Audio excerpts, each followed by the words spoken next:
Hey fam! This is Monkey D, FIC. Today's story is gonna blow your mind. What if Roger never turned himself in? Show some love with a like and subscribe. Here we go. Chapter 1. The day he didn't die. The scaffold was beautiful, in a way Roger had never expected. They'd built it in the center of Loguetown's main square, which meant they'd torn up the old fountain his crew used to drink from after long hauls through the calm belt. He noticed that first, the absence of it, the raw cobblestones where the basin used to sit, now covered by the platform's shadow. Someone had put real craft into the wood. Aged oak, the joints flush and tight, the stairs swept clean of sawdust. Whoever they'd commissioned for this had taken pride in the work. Roger respected that about it. The crowd was something else entirely. He'd seen crowds before. Crowds in Sabaody when they dragged nobles through the entertainment district. Crowds in Water 7 after a ship launch, everyone sticky with sea spray and shouting over each other. But this was a different animal. They'd been packing into Loguetown Square since before dawn, his sources told him, sleeping on each other's shoulders just to hold their spots. Now, standing at the edge of the processional road with marine rifles on either side of him, and the whole weight of the East Blue pressing against him, Roger looked out at those faces and felt something complicated move through his chest. They weren't all there to watch him die. That was the thing nobody had wanted to tell the world government. Some of them, most of them, if he was reading the energy right, had come because they needed to see him. Needed proof that he was real. That someone like him had actually existed, had actually sailed to the end of the world and stood at the top of it and laughed. There were children on their fathers' shoulders with their eyes huge and unblinking. There were old sailors in the crowd with their hats in their hands like they were at a funeral for someone they loved. There were young men and women, 19 and 20, with that particular hunger in their expressions that Roger had learned to recognize over 30 years on the sea. That hunger said, "Tell me it's possible." He thought about Rayleigh, who was not in this crowd and who was, at this exact moment, probably doing something very specific with a very small team in a location Roger had spent 3 weeks arranging. He thought about Rouge, who he'd made swear on everything she loved that she would not come here. He thought about the log pose in his coat pocket that he'd palmed from a Marine Guard's belt 30 minutes ago, because old habits, and because he hadn't entirely made up his mind until approximately 40 seconds before this moment. The Marine captain walking at his right shoulder said something about dignity, and the due process of justice, and the authority of the world government. Roger stopped listening. He was looking at the scaffold again. Really looking at it. The noose hung absolutely still in the morning air, no wind, East Blue being characteristically useless, and it caught the early light in a way that made it look almost decorative. Like someone had thought about the aesthetics. The Marine sharpshooters on the surrounding rooftops had their rifles raised and their eyes steady, professionals all of them, which he appreciated even if it was slightly beside the point. There was a man in a white coat near the base of the stairs who was probably a doctor, which was also slightly beside the point. Sengoku was there. Standing 40 feet off to Roger's left in that enormous formal coat, face carved out of something harder than stone, radiating the particular flavor of tension that came from a man who'd worked toward a single moment for a decade and was now watching it finally arrive. Roger had always respected Sengoku. The man was genuinely brilliant, genuinely principled after a fashion, and genuinely, catastrophically wrong about most of the important things. And Garp. Garp was 20 feet ahead, standing at the base of the scaffold stairs with his arms crossed and his expression doing something complicated that his face wasn't quite built for. He'd removed his hat, which meant this was personal. Garp always removed his hat when something was personal. He was looking at Roger with the expression of a man who has spent 30 years chasing something and has just caught it, and is only now, in the catching, beginning to wonder what catching it actually means. Roger met his eyes and smiled. Garp's jaw tightened. The Marine captain said something about the execution proceeding on the authority of Fleet Admiral Sengoku, approved by the 5 elders of the world government, to be carried out. Roger stopped walking. It wasn't dramatic. He didn't plant his feet or throw his shoulders back or do anything that could be described as a pose. He just stopped, the way a ship stops when the wind dies, and the two Marines flanking him took 2 more steps before they registered it and stumbled to a halt. The captain kept talking for another 3 words before the silence reached him and he turned around. "Roger!" Garp's voice cut across the square. Not loud. Just absolutely clear. Roger looked at the noose. He looked at Garp. He looked at the crowd, really looked, all the way back to the edges where people were standing on each other to see, and he thought about that hunger he'd seen in their faces. Tell me it's possible.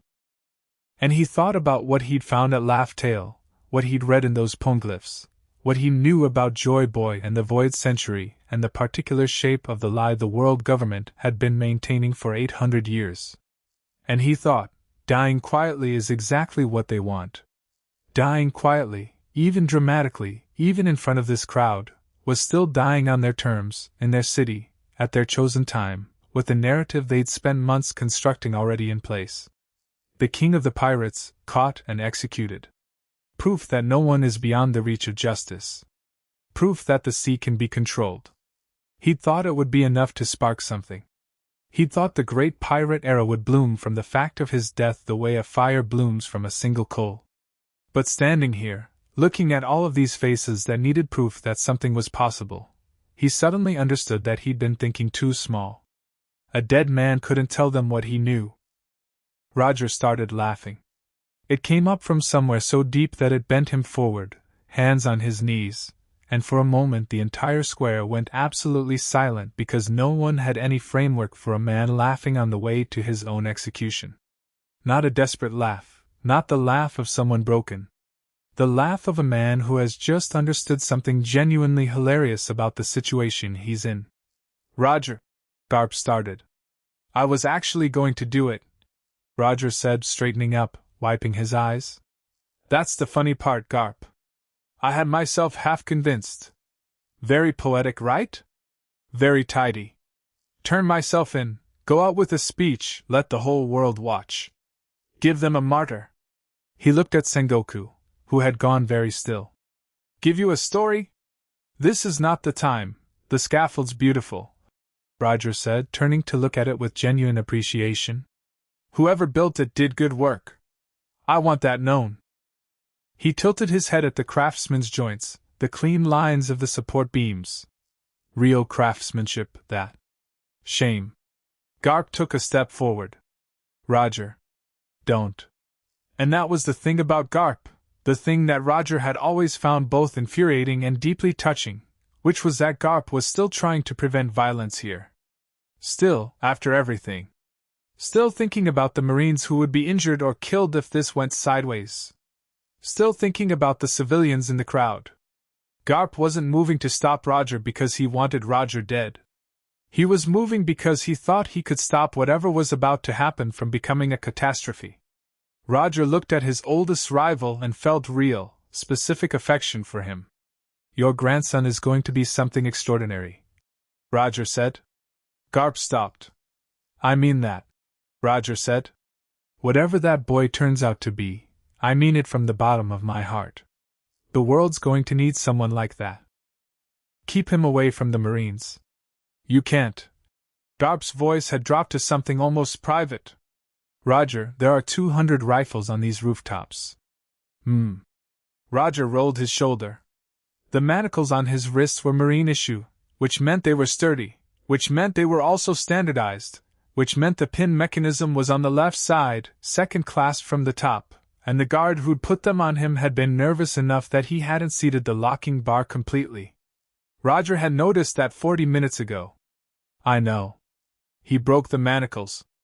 Not slowly, not with any particular flourish, he just moved his wrists apart with a precise application of force, and the metal gave with a clean, decisive crack that echoed off the square's stone walls.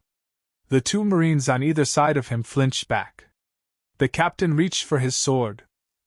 And Roger was already walking, not running, walking with the long, unhurried stride of a man who has somewhere to be, away from the scaffold and into the crowd before anyone had fully processed what was happening. The crowd exploded. Not in panic, in something closer to a collective electrical charge, the sound of 2,000 people breathing in simultaneously, and then not knowing what to do with the breath. Roger moved through them and they opened for him the way water opens, not because they were afraid but because something in the way he moved communicated that he was going somewhere, and they wanted to see where that was. He heard the order to fire. He heard Garp's voice, very sharp, over the chaos. Hold! Hold! And then, "You are not firing into that crowd." Sengoku's voice, cold and precise. "Garp, you are not firing into that crowd, Sengoku." Roger had always known that about Garp, too. Whatever else the man was, whatever institution he served and whatever compromises he'd made, Garp would not put a rifle through a child's chest to stop one man. That was the reason Roger had chosen this crowd. Not as a shield. He found that kind of thinking disgusting, but as a context. Because Garp was the most dangerous Marine in the East Blue on his worst day, and the only leash that existed for Monkey D. Garp was Monkey D., Garp's own conscience. Roger rounded a corner off the main square, ducked through an alley between a fishmonger's stall and a rope-maker's shop, took 3 turns that he'd walked in his head about 600 times in the past week, and came out onto a side street that ran parallel to Loguetown's eastern docks. A woman was waiting there with a cart full of fishing net. She was perhaps 60, small and weathered, with the particular stillness of someone who has made peace with being underestimated. She looked at Roger and said nothing. She just tilted her head toward the back of the cart, and went back to looking at the sky with an expression of mild civic interest. Roger climbed under the net without a word. The cart began to move. He lay in the dark, listening to the distant sound of the square fracturing, shouted orders, the clatter of boots on cobblestone, someone with a trumpet doing something urgent and slightly off-key. He put his hands behind his head. Through the gaps in the net he could see the sky above Loguetown, which was a particular shade of East Blue morning blue that he'd always found a little too wholesome for a town that had just tried to execute him. He felt, with clinical precision, the thing in his lungs that was killing him. It wasn't a dramatic sensation. More like weather. A pressure system moving in from the northwest that was going to arrive eventually no matter what he thought about it. He'd learned to live around it the way you learn to live around a storm season, adjust your sails, plan your routes differently, get everything important done before the season peaked. He had, by the best estimate of the only doctor in the world he trusted with this, between 4 months and 8 months. Possibly less if he pushed hard. Possibly slightly more if he rested and ate properly, and stopped doing things like break marine manacles with his bare hands. He was not planning to rest. The cart reached the docks. The woman stopped it near a chandler's warehouse and went back to looking at the sky. Roger slid out from under the net, took a moment to orient himself. Eastern Dock, 3rd warehouse, small fishing vessel tied at slip 17, and found Rayleigh exactly where he was supposed to be, sitting on a dock post eating something wrapped in paper, entirely unbothered by the distant sounds of institutional crisis. Rayleigh looked at him for a long moment. "You're early," Rayleigh said. "Reconsidered the poetic ending." "I see that." Rayleigh stood, chewing thoughtfully. He was dressed like a merchant sailor, which was about as convincing as dressing a wolf in a grocer's apron, but Rayleigh could project an aura of profound normalcy when he wanted to. It was one of his most unnerving gifts. "Did you actually get to the scaffold? Close enough to appreciate the craftsmanship?" "Of course you did." Rayleigh looked at the manacle rings still around Roger's wrists. "Those need to come off." "I know, but they're well made. I'm going to keep them a minute." Rayleigh looked at the sky, in the direction of the main square, calculating.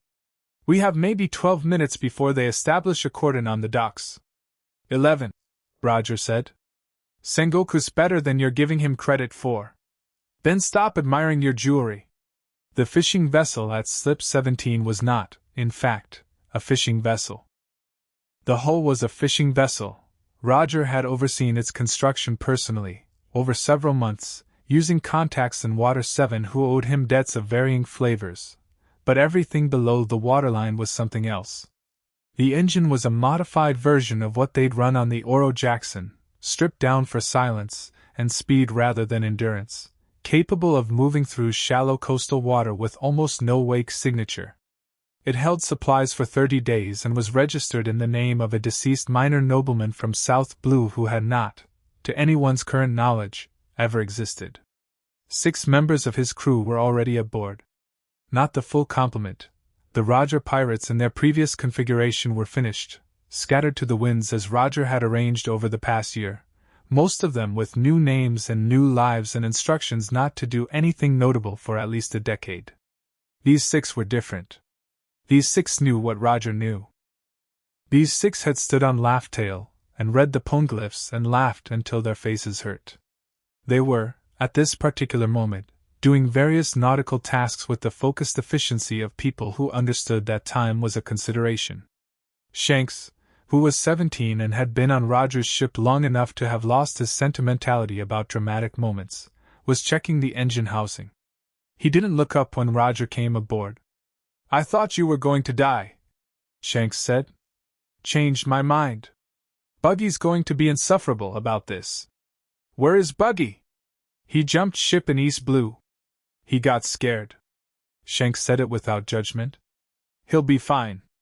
Roger took a moment to feel something about that. The absence of Buggy's voice, which had been one of the constants of the past several years in the way that the sound of the ship's wake was a constant, and then he let it settle into the category of things that were what they were and moved forward. Rayleigh was already at the navigation table when Roger came below. The table was covered in charts, but not the kind the world government printed. Roger's charts. The ones they'd made themselves over 2 decades of sailing routes no one else had sailed, noting currents and weather windows and navigational hazards that didn't exist in any official record because the official records were maintained by an institution with strong motivations to keep certain routes unknown. "I want to move before they lock the harbor," Roger said. "Obviously." Rayleigh looked at the charts. "Where are we going?" Roger leaned on the table and pointed, without hesitation, to a location in the New World that would have been classified as navigational mythology by the world government's own cartography division. Rayleigh looked at it for a moment. "That's going to require Toki's route." "Yes." "You've spoken to her?" "I've sent word." Roger tapped the point on the map. "She'll meet us." "She owes me absolutely nothing and she knows things about this route that nobody else does, and I think if I ask her correctly she'll come." Rayleigh was quiet for a moment, which was how Rayleigh expressed skepticism without using words. Then he said, "And after that?" Roger straightened up. Outside, he could hear the distant sound of Loguetown's marine alarm, a deep horn that meant the harbor protocols were being activated, net draggers moving to block the wider shipping lanes, fast scout ships deploying to intercept. It was a good response. Professional. Maybe 10 minutes behind where it needed to be to catch them, but professional. "After that," Roger said, "we go to work." Rayleigh looked at him, the real look, the one that had been developing for 30 years of side-by-side navigation, the look that said I know you and I want you to say the actual thing out loud. Roger held that look for a moment. "I've been thinking about this wrong," Roger said. "The whole time. I thought the point was to start something. Light the fuse and let it burn after I'm gone. Spark the great pirate era. Send everyone chasing the One Piece. Let the chaos of it eventually shake loose what the world government's been sitting on for 800 years. He moved to the porthole and looked out at Loguetown's docks, which were beginning to show the particular busy quality of organized panic. But that takes too long. 50 years. Maybe 100. And in those 100 years the world government keeps its knee on the world's throat, while everyone runs around looking for treasure. Roger. I have 8 months. The doctor said I have 8 months. Roger said, without drama, without any particular emphasis, just the flat statement of a man reporting weather conditions. Maybe less. And I've been to Laugh Tale. I know what I know. He turned away from the porthole. In 8 months I can do more damage to that institution than 100 years of pirates chasing treasure. I know where their bodies are buried, Ray. Literally. I know which islands they're controlling, which routes they're blockading, which histories they've erased. I know the shape of the void century, and I know why Sama needs everyone to stay stupid. He paused. And I'm not afraid of them. Rayleigh sat very still. I was never going to turn myself in and just die, Roger said, and it was only in saying it out loud that he understood it had been true for weeks. Maybe longer. I just needed to get close enough to the scaffold to know I wasn't doing it out of fear. And the scaffold was fine. Lovely craftsmanship. No fear. He smiled. Let's go. From above, Shanks called. Harbor alarms active. We should move. Rayleigh stood. He looked at Roger for another moment, doing, Roger knew, the calculation he was always doing, the one that weighed Roger's certainty against the evidence and tried to find the point where they diverged, and then something in his face settled the way it always did, had always done, for 30 years. You're going to need that log pose, Rayleigh said. Roger pulled it out of his pocket. Marine issue, slightly warm from where he'd been carrying it against his side. Rayleigh looked at it. You palmed that at the scaffold. I palmed it at the scaffold. Of course you did. The engine came alive below them, quiet, efficient, exactly what he'd paid for, and the Slip 17 fishing vessel that wasn't a fishing vessel began to ease backward from the dock with the unhurried motion of something that had been here before and would be here again, and had nothing unusual about it whatsoever. Roger climbed to the deck and watched Loguetown slide away, the main square visible from this angle as a distant center of commotion, marine uniforms moving through it in coordinated patterns that were very competent, and about 10 minutes too late. He stood at the stern and watched the town shrink. Somewhere in there, Garp was dealing with something complicated. Sengoku was building the narrative. Technical difficulty, the execution will be rescheduled, the criminal Roger has been temporarily displaced but the world government maintains full control of. Roger almost felt bad about what that was going to do to Sengoku's career trajectory. Almost. Shanks appeared at his elbow, looking at Loguetown with his jaw set at the particular angle that meant he was thinking about something he wasn't saying. You could have just died, Shanks said.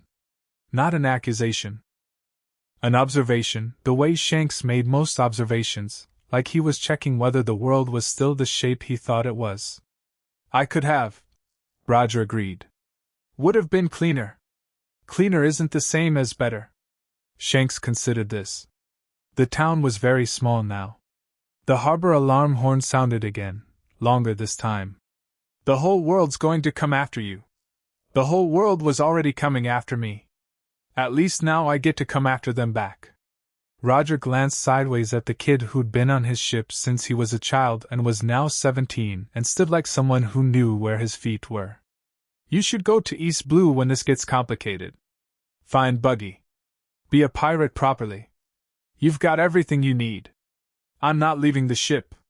Shanks, I'm not leaving the ship, Shanks said, with a quietness that settled the discussion the way a dropped anchor settles a vessel. He went back to checking the rigging. Roger watched him go. The illness moved in his chest like a tide. He breathed against it, found the rhythm, and let it be what it was. Rayleigh came up from below and stood next to him in the way he'd been standing next to Roger since they were both young and stupid and invincible, before the years had made them only two of those three things. The coast of East Blue was thinning to a line behind them. Ahead, the calm belt sat thick and silver and full of sea kings, which were not the problem they used to be since Roger had long since figured out how to move through them without engaging.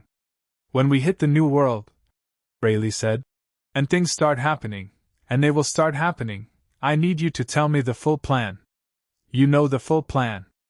I know the outline of the plan. I need the architecture. Roger nodded. After we meet Toki. Why after? Because what she knows changes the architecture. Rayleigh looked at him with the particular expression of a man who has accepted that his best friend is 4 moves ahead at all times and has made peace with being 3 moves behind. All right, he said. After Toki. Loguetown had disappeared entirely behind them now.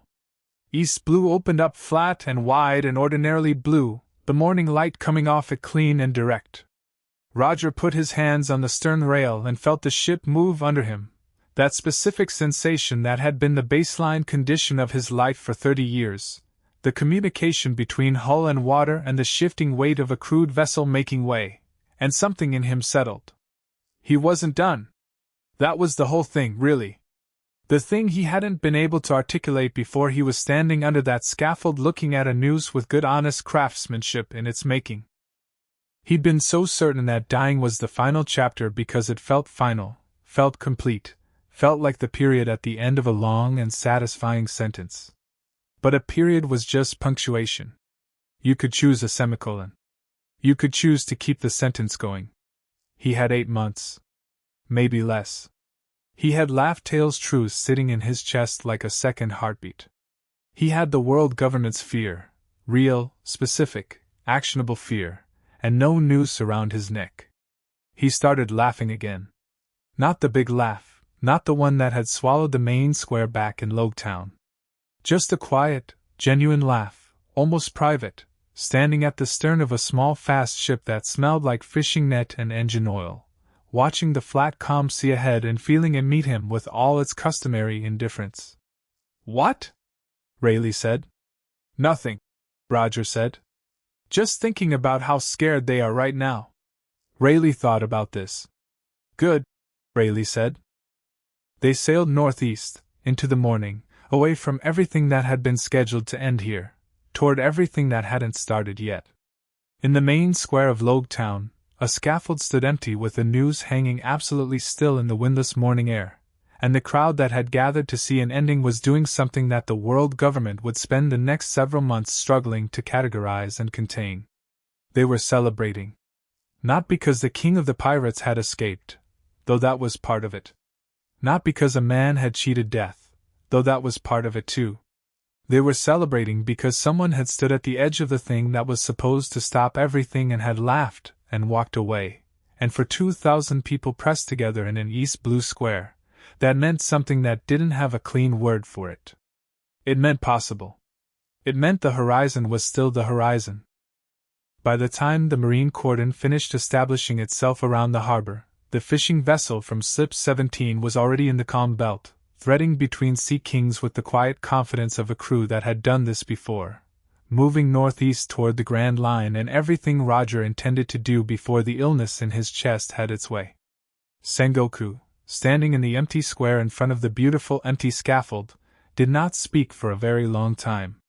When he finally did, he said 3 words, very quietly, to nobody in particular. "Not again," he said. And somewhere on the water, moving fast and quiet through Silver Sea, Roger laughed until his ribs hurt, and the sound of it carried across the calm water for a long time after the ship itself had become invisible. Chapter 2: The weight of what we know. 3 days into the Grand Line, the weather turned personal. That was the only way Roger had ever been able to describe Grand Line weather to people who hadn't sailed it. It stopped being atmospheric and started being intentional, like the sky had developed opinions about you specifically. The storm that found them on the 3rd morning wasn't the kind that killed ships, but it was the kind that made everyone aboard reassess their life choices, and it came in from the west with no log poles warning and no particular courtesy. Rayleigh was at the helm when it hit, which meant the ship survived it with a kind of competent brutality that was purely Rayleigh. No grace, no poetry, just hands on the wheel and the absolute refusal to cede 1 degree of heading to forces that hadn't earned it. Roger watched from the bow with his coat open and his hair completely destroyed by the wind and felt genuinely happy for the first time in months. The illness was worse in the mornings. That was the pattern he'd established, which meant the pattern he planned around. Mornings were for managing it, breathing through the specific tightness in his lower right lung, drinking the tea that the doctor had prescribed and that tasted like bark and old ambitions, staying horizontal longer than felt necessary.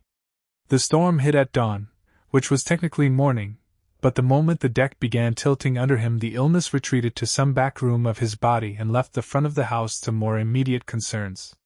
He helped bring the sails down. Shanks was already at the mainmast by the time Roger reached it, working the lines with the focused efficiency that the kid had been developing for 3 years on the Oro Jackson. They didn't need to talk. Roger took the windward side, Shanks the leeward, and in 4 minutes the canvas was secured and lashed against the yards with the storm pulling at everything and the sea coming up green and heavy over the port rail.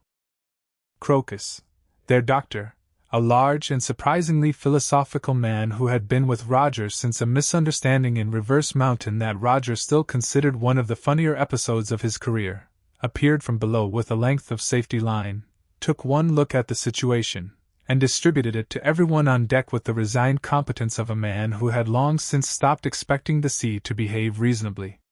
"You should be below," Crocus told Roger, handing him a line. "Probably," Roger agreed, clipping it to his belt. "The tea, I drank it." "You didn't drink it. You poured it over the side when you thought I wasn't watching." Roger considered this. "It tastes like bark." "It is bark. That's why it works."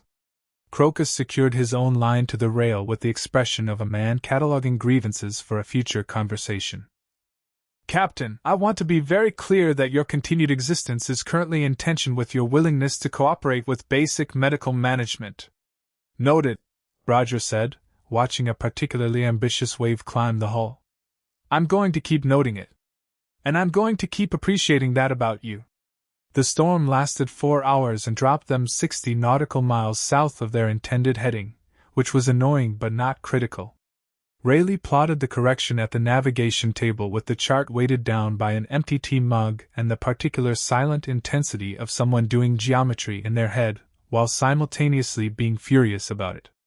The other 4 crew members, experienced Grand Line sailors, people who had been to Laugh Tail and back and understood exactly what this voyage was and what it was likely to cost them, moved around the ship with the purposeful quiet of people who had accepted the terms. They were 5 days from the rendezvous point. Roger spent the afternoon on deck in the returned sunshine with the log pose and Rayleigh's corrected charts, working through the route in his head. It wasn't the standard Grand Line path. The standard Grand Line path followed the magnetic islands in the sequence the log poses recorded, island to island, the way the world government's own ships navigated, the way every pirate crew in the last 300 years had navigated. It was predictable, which meant it was monitorable, which meant there were marine patrols established along it like toll gates on a road. Roger's route went through the gaps. Every sea has dead spaces, sections that the maps mark as empty, that the log poses skip, that the charts show as featureless open water. Most navigators avoided them because there was nothing there worth finding and plenty of ways to get lost in the nothing. Roger had spent 20 years learning that the world government had been specifically, methodically creating these dead spaces by suppressing their navigational data. An island with a functioning civilization didn't appear on charts because someone had decided it shouldn't. A current that ran through navigable water got marked as impassable in the official record because it led somewhere inconvenient. He charted every one of them. "You're smiling at the map again," Shanks said, dropping down onto the deck beside him. "It's a good map."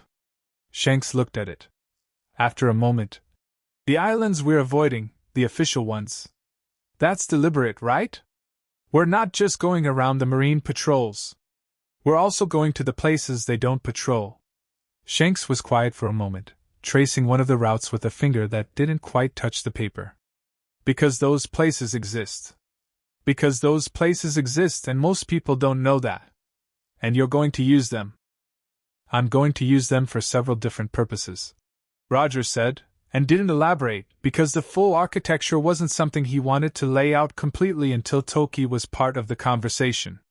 What he knew from the poneglyphs and what Toki knew from first-hand experience were 2 different kinds of information, and until he understood exactly how they mapped onto each other, expanding the plan felt premature. Shanks didn't push. That was one of the things Roger had always valued about him, the patience. Unusual in someone 17. Most 17-year-olds Roger had known were constitutionally incapable of sitting with an incomplete answer. Shanks had this quality of stillness that was going to make him genuinely dangerous in 10 years, assuming the world didn't consume him first. "Captain?" This was Nobutaka, one of the 4 senior crew, a former Marine navigator from North Blue who'd defected 12 years ago under circumstances that the world government had done an impressive job of disappearing from the official record. He was standing at the stern with a spyglass, and his voice had the particular quality of controlled urgency that meant something needed addressing soon, but not immediately. Roger stood. "What is it?" "Ship," coming up from the southeast. Fast. Roger took the glass and looked. It wasn't a marine ship. The whole configuration was wrong. No standard Navy lines, no cannon ports in the regulation positions. It was sleeker than that, built for speed rather than firepower, painted in the blue-gray that was almost marine but wasn't quite. No flag. Cipher Paul. Roger handed the glass back to Nobutaka without changing his expression. How long? At their speed, 40 minutes. Maybe less. They're running silent, Rayleigh said from the helm, where he'd evidently been watching the same ship and reaching the same conclusions. No flag, no transponder snail frequency we can pick up. They went dark before they got close enough for us to ID them. Which means they didn't want to be eyed, Roger said. Which means they knew what they were looking for before they started looking. Rayleigh met Roger's eyes across the deck. Someone in Loguetown was faster than we thought. Roger considered this. A Cipher Pole ship meant agents rather than soldiers, assassins rather than combatants, people whose training was built around operating in the space between official action and plausible deniability. They were not sent to capture. There would be no formal arrest, no marine protocols, no witnesses permitted procedure. They had been sent specifically because Roger had embarrassed the institution publicly and the institution wanted the problem resolved quietly, quickly, and without any additional crowd scenes. He felt the illness shift in his chest like a passenger changing seats. He noted it. He set it aside. Nobutaka, he said. Take us northeast. Head toward the weather system at grid 7. That's a dead zone on the charts. The current's in there. I know what the currents do. Nobutaka looked at the chart, then at Roger, and nodded. He moved to adjust their heading. Rayleigh said very quietly from the helm. Grid 7 will shred a pursuit ship. Only if they don't know the line through it. Roger agreed. And they don't know the line through it because I found it in a log from a navigator who died 230 years ago in a location the world government had removed from their official records. Roger stretched his arms over his head, felt something protest in his left shoulder, ignored it. I've been through that current twice. There's a channel about 40 meters wide that runs through the worst of it. It's not marked anywhere. It's not in any chart. Rayleigh was quiet for a moment. 40 meters, he said. It widens a bit in the middle. Our beam is 32 meters with the rigging counted. We have room. Roger looked at the approaching ship, which was visible to the naked eye now, moving with the kind of aggressive speed that came from a crew that had been given a very specific mandate and a very short timeline. They'll follow us in because they can't afford to lose us. And then the current will do what the current does. Nobutaka had them turning northeast. The ship's motion changed, the deck angle shifted, the sound of the hull through water changed pitch, and Roger moved to the bow where the breeze was direct and unmediated and the sea ahead was visible all the way to the weather system at grid 7, which was a wall of gray-green atmospheric violence about 8 miles out, sitting on the water like something left there by a god who'd lost interest. Shanks appeared at his shoulder again. The kid had a talent for this. Is this dangerous? Shanks asked.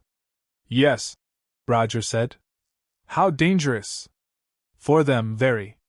For us, somewhat. Roger watched the wall of weather. I'm not going to pretend there's no risk. I appreciate that. The channel's 40 meters wide and we're running it in current conditions I haven't personally assessed for. He thought. Probably 18 months. So there's a variables problem. Right. But there's Cipher Pole, which means if they board us we don't get prisoners of war treatment, we get the other thing. And I'm not interested in the other thing. Roger looked sideways at Shanks. Neither are you. No. Shanks agreed. So. Shanks agreed again, and went to secure the loose equipment on the foredeck with the expression of someone who had processed the risk assessment and made their peace with it. The Cipher Pole ship was close enough to make out individual shapes on deck, dark clothing, the rigid posture of people in operational mode, when Roger's ship hit the outer edge of Grid 7's current system. The water changed immediately, going from the Grand Line's usual expressive chaos to something more purposeful, a lateral pull that Roger had described in his notes as the sea having somewhere specific it intends to go, with or without you. Nobutaka was at the helm now, knuckles white, jaw set. Trust the heading, Roger told him. Don't overcorrect. I can feel the current pulling port. It always pulls port first. Give it 15 seconds and it evens out. Nobutaka gave it 15 seconds. The current evened out. He breathed. The weather system closed over them like a door, the light going gray-green, the sound of the wind shifting from the open sea register to something lower and more continuous, the waves shortening and steepening. Roger had always found this kind of sailing clarifying. The Grand Line killed ships with regularity and complete impartiality, and there was something philosophically useful about that. It didn't care who you were. It didn't care what you knew. It was only interested in whether you understood it well enough to survive it. Channel entrance coming up, Roger said. About 3 degrees starboard of where you're aiming. Nobutaka adjusted 3 degrees. The channel was exactly where Roger said it was. It appeared in the current system as a relative stillness, a lane of water that moved with slightly less violence than its surroundings, like a path worn through long grass. You wouldn't know it was passable from the charts. You wouldn't know it from the outside. You had to be standing where Roger was standing, with 30 years of reading water in your eyes and the specific knowledge of what to look for, to see it for what it was. That's it. Hold your heading and don't let the current bully you. They went through at full engine speed with the current tearing at both sides of the hull, and the weather overhead making visibility essentially useless beyond 50 meters. Roger stood at the bow the entire time, watching the water, calling small adjustments back to Nobutaka in a continuous low-voiced dialogue that had no drama in it, just specific information delivered at the tempo the situation required. The channel was 40 meters wide. In the middle, where he noted it widened, it was more like 55. They had room. They came out the other side into a pocket of relative calm, a space within the weather system where the worst of it curled around the outside and left a still center, the way a hurricane leaves an eye. The water was flat here, dark green, and quiet in a way that felt unlikely given what surrounded it. Roger turned and looked back through the channel. The Cipher Pole ship was in the current system. He could see it from here, the hull visible in flashes through the weather, moving too fast, the heading wrong by about 8 degrees. Whoever was at their helm had made the decision to follow, and had committed to it with the confidence of someone who'd been told their ship could handle anything. Their ship could handle many things. It could not handle 8 degrees off the channel line in that current. He watched the Cipher Pole ship for a moment. He watched it meet the full force of the current at the wrong angle. He watched the hull begin to turn despite everything the helm must have been trying to do about it, the ship going broadside in water that didn't allow for broadside, the sound of it reaching across the weather system as something low and structural that had nothing good in it. Roger turned away before it finished. He'd seen enough. Captain? Rayleigh's voice beside him. Quiet. I know. We could go back through that current in these conditions and try to pull survivors from a capsizing Cipher Pole vessel that was dispatched specifically to assassinate us. Roger didn't say it harshly. He said it the way you said true things that were also hard things. And half of us would die in the current, and the ones we pulled out would try to complete their mission the moment they were conscious. Rayleigh was quiet. I know, Roger said again. There wasn't a good answer to that. The world didn't always offer good answers. It offered the answers available and you lived with the weight of them, and you kept moving because stopping wasn't the same as respecting what had happened. Roger had learned that young. He'd been relearning it at intervals ever since. They sheltered in the weather system's eye for 3 hours, using the time to run repairs on the lines that the current had stressed and eat a proper meal and not talk about what had happened in the channel. Crocus made something with salt pork and dried lentils that was aggressively mediocre, and somehow exactly what the moment needed. They ate it on deck in the unusual calm of the eye, listening to the weather rage around the perimeter, and Shanks said something mildly funny about the lentils and 2 of the crew laughed, and the meal was what it was. When the weather system moved, Grand Line weather systems moved on schedules that bore no relationship to any meteorological logic Roger had ever been taught. It moved northeast, which was also their heading, and they rode the edge of it for the next day and a half like hitchhikers on something vast and indifferent. The rendezvous island was called Rokugan in the charts Roger had, though the people who lived there used a name that translated roughly as the place the sea argues with itself, which Roger had always found more accurate. It was a volcanic island about 2 miles across, vegetated heavily on the western slope where the trade winds brought rain, bare rock on the eastern face where they didn't. There was a small settlement on the northern shore, fishermen mostly, extended families, people who'd been here long enough that the rest of the world had forgotten about them and they'd return the favor. They anchored offshore at dusk. Roger went to the bow and waited. He didn't have to wait long. A small boat came out from the northern shore with 2 people in it, moving with the unhurried efficiency of someone who had made this approach before or had at least thought about it carefully. One of them was rowing.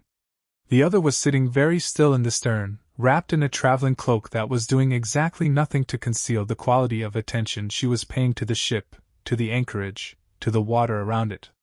Kazuki Toki was not what most people expected her to be. People who knew the name, and relatively few did, which was in itself an interesting fact, tended to expect something either very dramatic or very ancient, because those were the 2 registers available to folk memory when it was processing the idea of a woman who could send herself or others through time. What they got was a woman who appeared to be in her middle 30s, dark-haired, composed in a way that was not the same as stillness, more like a river that happened to be moving slowly right now and was entirely capable of picking up speed. She looked at Roger when the boat came alongside, and Roger looked at her, and there was a pause that had the texture of a significant number of unasked questions stacking up behind a temporarily closed door. "You didn't die," she said. "Not yet. I heard the news from Loguetown. It took some time to reach here." She paused. "I didn't expect this meeting to happen. Were you pleased when you heard, or were you professionally inconvenienced?"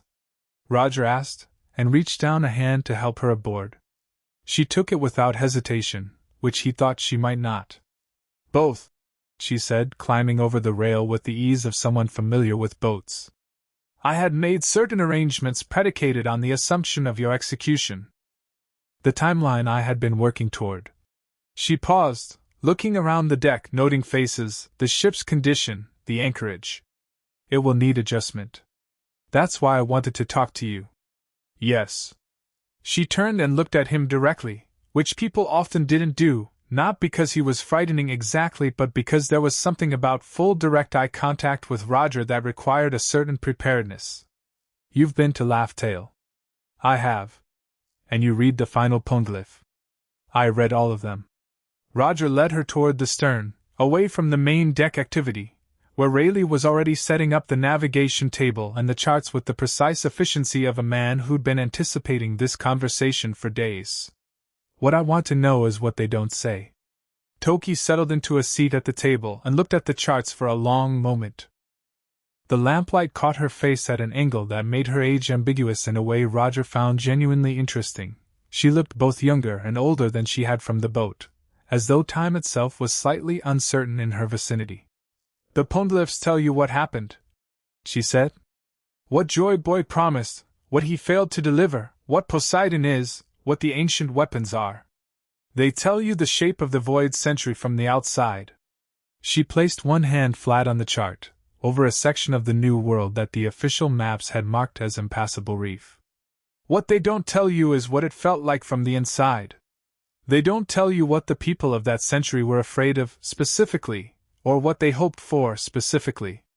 They don't tell you why Joy Boy's promise failed when it failed. Because that wasn't written down," Roger said. "Because that wasn't considered safe to write down," Toki said. "There is a difference." Roger sat across from her.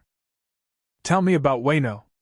Something shifted in her face, not pain exactly, or not only pain. Something more complex, the expression of someone who carries a specific geography inside them, and is considering how much of it to show to a stranger. "Wayno has been closed for over 200 years," she said. When I was born, it had already been isolated for a generation. The Kazuki clan's decision to close the borders, my family's decision, was made in response to something the world government was doing. Something systematic. She paused. They were not simply expanding their territory. They were erasing the evidence that contradicted their account of the void century. Island by island. Archive by archive. Not through conquest, through disappearance. Islands that knew too much stopped being on maps. Scholars who asked the wrong questions stopped being in the world. Rayleigh, across the table, had stopped pretending to look at the charts. The poneglyphs survived because my ancestors made them out of materials the world government couldn't easily destroy, Toki continued. And because they scattered them. The scattering was deliberate, Joy Boy's knowledge divided into pieces that could only be read together. You'd need all of them to understand what any of them meant. She looked at Roger. You found all of them. Everyone. Then you know what Joy Boy intended. I know what he intended and why he couldn't do it then, Roger said. I want to know if the conditions have changed. Whether what he needed in order to succeed exists now in a form that it didn't exist then. Toki was quiet for a moment. Outside, the water of the anchorage moved against the hull with a sound like something being patiently explained. The ancient weapon Poseidon, she said. Yes. She exists. Toki looked at him steadily. I know where she was born. I know what she is. She's a child right now, very young, years from understanding her own power. But she's in the world. A pause. In Fishman Island. Her name is Shirahoshi. The table was very quiet. Roger had known this from the poneglyphs, or known it was possible, known the conditions for it. But knowing abstractly and hearing it confirmed by someone who had been moving through the currents of this specific history for long enough to have sources Roger didn't, that was a different weight. You've been protecting this information, Roger said. I have been carrying it, Toki said. There is a difference there too. She looked down at her hands. My devil fruit, the ability to send people through time, forward only, I've been using it very carefully. Very specifically. Sending pieces of what I know to people who will exist at the right moment to use it. What people? People who haven't been born yet. She said it without drama. The window I'm working toward, the moment when all the pieces are in position, it's not now. It's 50 years from now. Maybe more. The world isn't ready yet. Poseidon is a child. The individual who can read the poneglyphs and carry Joy Boy's will is not yet in the world. She looked at Roger. That's why I had made my arrangements predicated on your execution. Your death, specifically the way you had planned it, sparking the Great Pirate Era, sending everyone looking for the One Piece, was one of the mechanisms I needed. Roger looked at her. You were going to die on schedule, Toki said, not unkindly. And your death was going to start a clock. The lamp between them flickered in a draft from somewhere. Rayleigh made a small sound that might have been the beginning of a word that he decided not to finish. And now? Roger said. Now the clock has started differently. Toki studied him. You're going to do something while you're alive. Something direct. You didn't come to me for permission, and you didn't come to me for the long game. You have something immediate in mind. I want to hurt them. Roger said simply. The world government. Not symbolically. Specifically. I know things about their structure, their secrets, their actively maintained crimes. I have time, not much, but enough to use that knowledge as a weapon. Expose them. Free the people they've been sitting on. Break specific things they need functioning in order to maintain the lie. He leaned forward slightly. I want to know which things to break first. Toki was quiet for a long time. The anchorage water moved against the hull. There are 17 islands, she said finally, in the New World in the Grand Line, that the world government controls through mechanisms that have nothing to do with law or military force. They control them through information, through the fact that those islands believe certain things are true that are not true, and through the suppression of evidence that would tell them otherwise. She placed a finger on the chart. This one first. It's closest to their system of control. It's where the erasure of the Void Century's records was coordinated from, 200 years ago. It's still functioning in that capacity. Roger looked at where her finger was. It's also, Toki said, where they're currently holding approximately 3,000 people in conditions that the official record describes as a resettlement program. The word she didn't say sat in the air above the table like a physical object. Shanks, who had drifted to within earshot without anyone noticing, said, "That's 8 days from here." 6, the way I'm thinking about going, Roger said. Rayleigh looked at the chart. That route goes through the dead zone at grid 12. Yes. You have a channel through grid 12 too? I have a channel through everything, Roger said. That's the point. Toki looked at him with an expression that was the closest thing to something like respect that her face seemed to do, mixed with something more complicated that Roger thought might be the specific feeling of a very long plan encountering an unexpected variable and recalibrating in real time. You're going to do as much as you can, she said.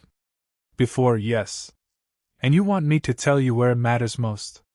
I want you to tell me what the long game needs that I can set in motion now.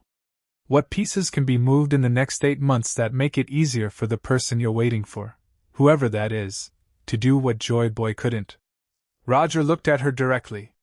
I'm not trying to finish it. I know I can't finish it. I just want to make it finishable. Toki was quiet. When she finally spoke, her voice had a different quality. Something that had been held back let forward slightly, like a door opened a crack. His name, she said, will be Monkey D. Luffy. Roger blinked. Then he laughed. And this one was the big laugh, the one that had filled Loguetown's main square and rolled off the water around the scaffold, filling the stern of the small ship, bouncing off the volcanic island's rock face, going out across the dark anchorage water in all directions. Rayleigh stared at him. Shanks stared at him. Toki watched with an expression of someone who had expected something like this, and still found the reality of it somewhat overwhelming. Of course, Roger said, when he could speak. Of course it's A.D. You know the name? I know Garp, Roger said, wiping his eyes. I looked that man in the eye this morning at my own execution, and told him his grandson was going to be extraordinary. He shook his head.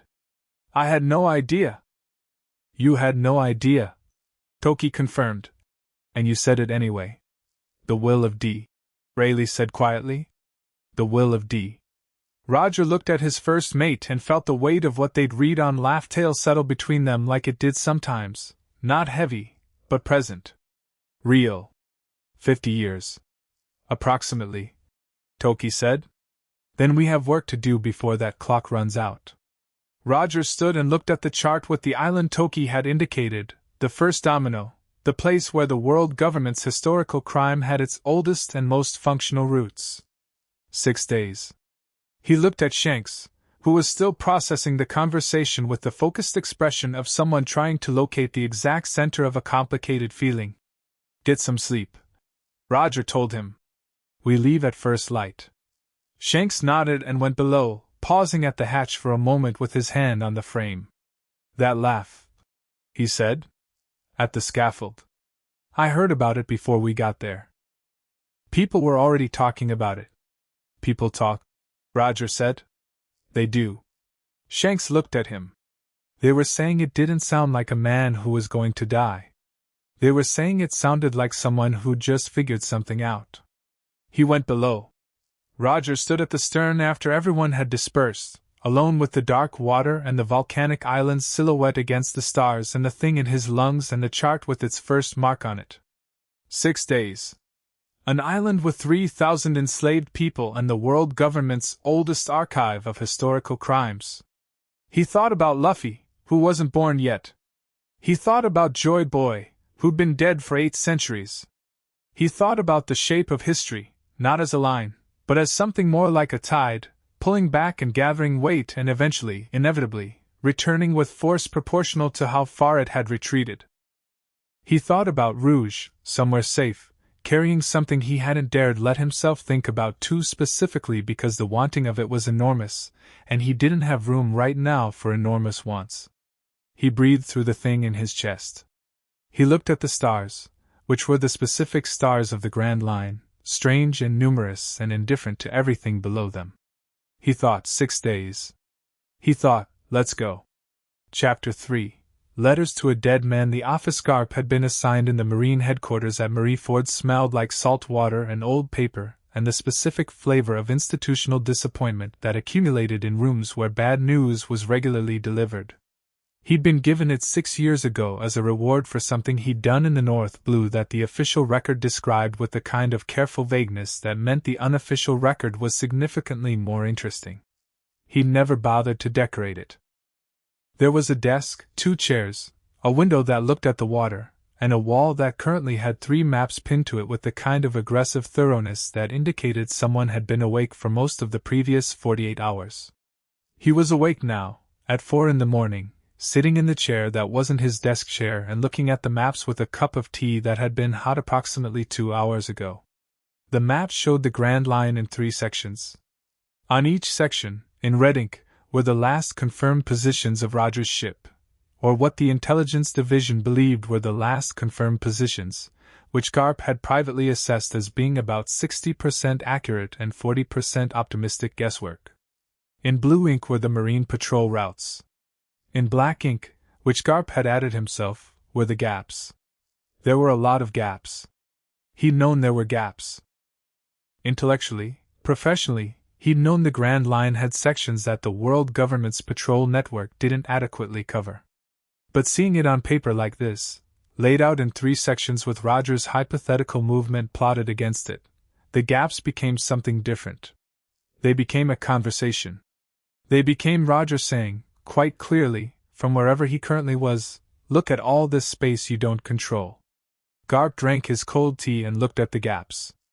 A knock at the door. It's open, he said, though it wasn't. He'd locked it an hour ago out of what had turned out to be justified instinct. A pause, then the sound of the lock being dealt with by someone who had a key, and Sengoku came in carrying his own cup of tea that was probably also cold by now, wearing his work coat rather than the formal one, looking like a man who had slept in 3-hour increments and found the experience unsatisfying. He looked at the maps. He looked at Garp. You've been here all night, Sengoku said. So have you, apparently.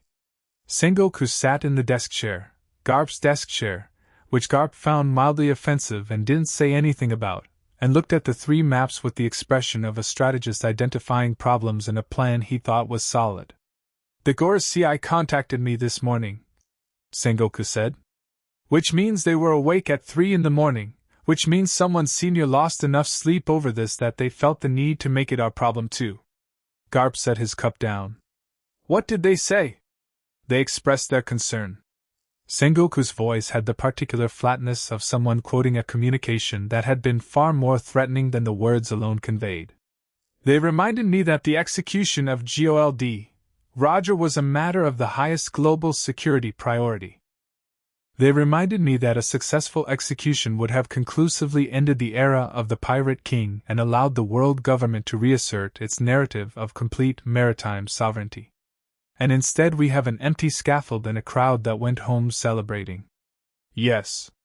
Garp stood and moved to the maps. He put his finger on the Grand Line's second section, a stretch between the Calm Belt's northern edge and a cluster of islands that the official charts marked as uninhabited. He's not going to run, Garp said. I want to be clear about that. Whatever deployment strategy we build on the assumption that he's trying to escape, that strategy is wrong. Sengoku looked at him. You think he's coming here? I think he's already doing something. Garp tapped the map. He had a plan.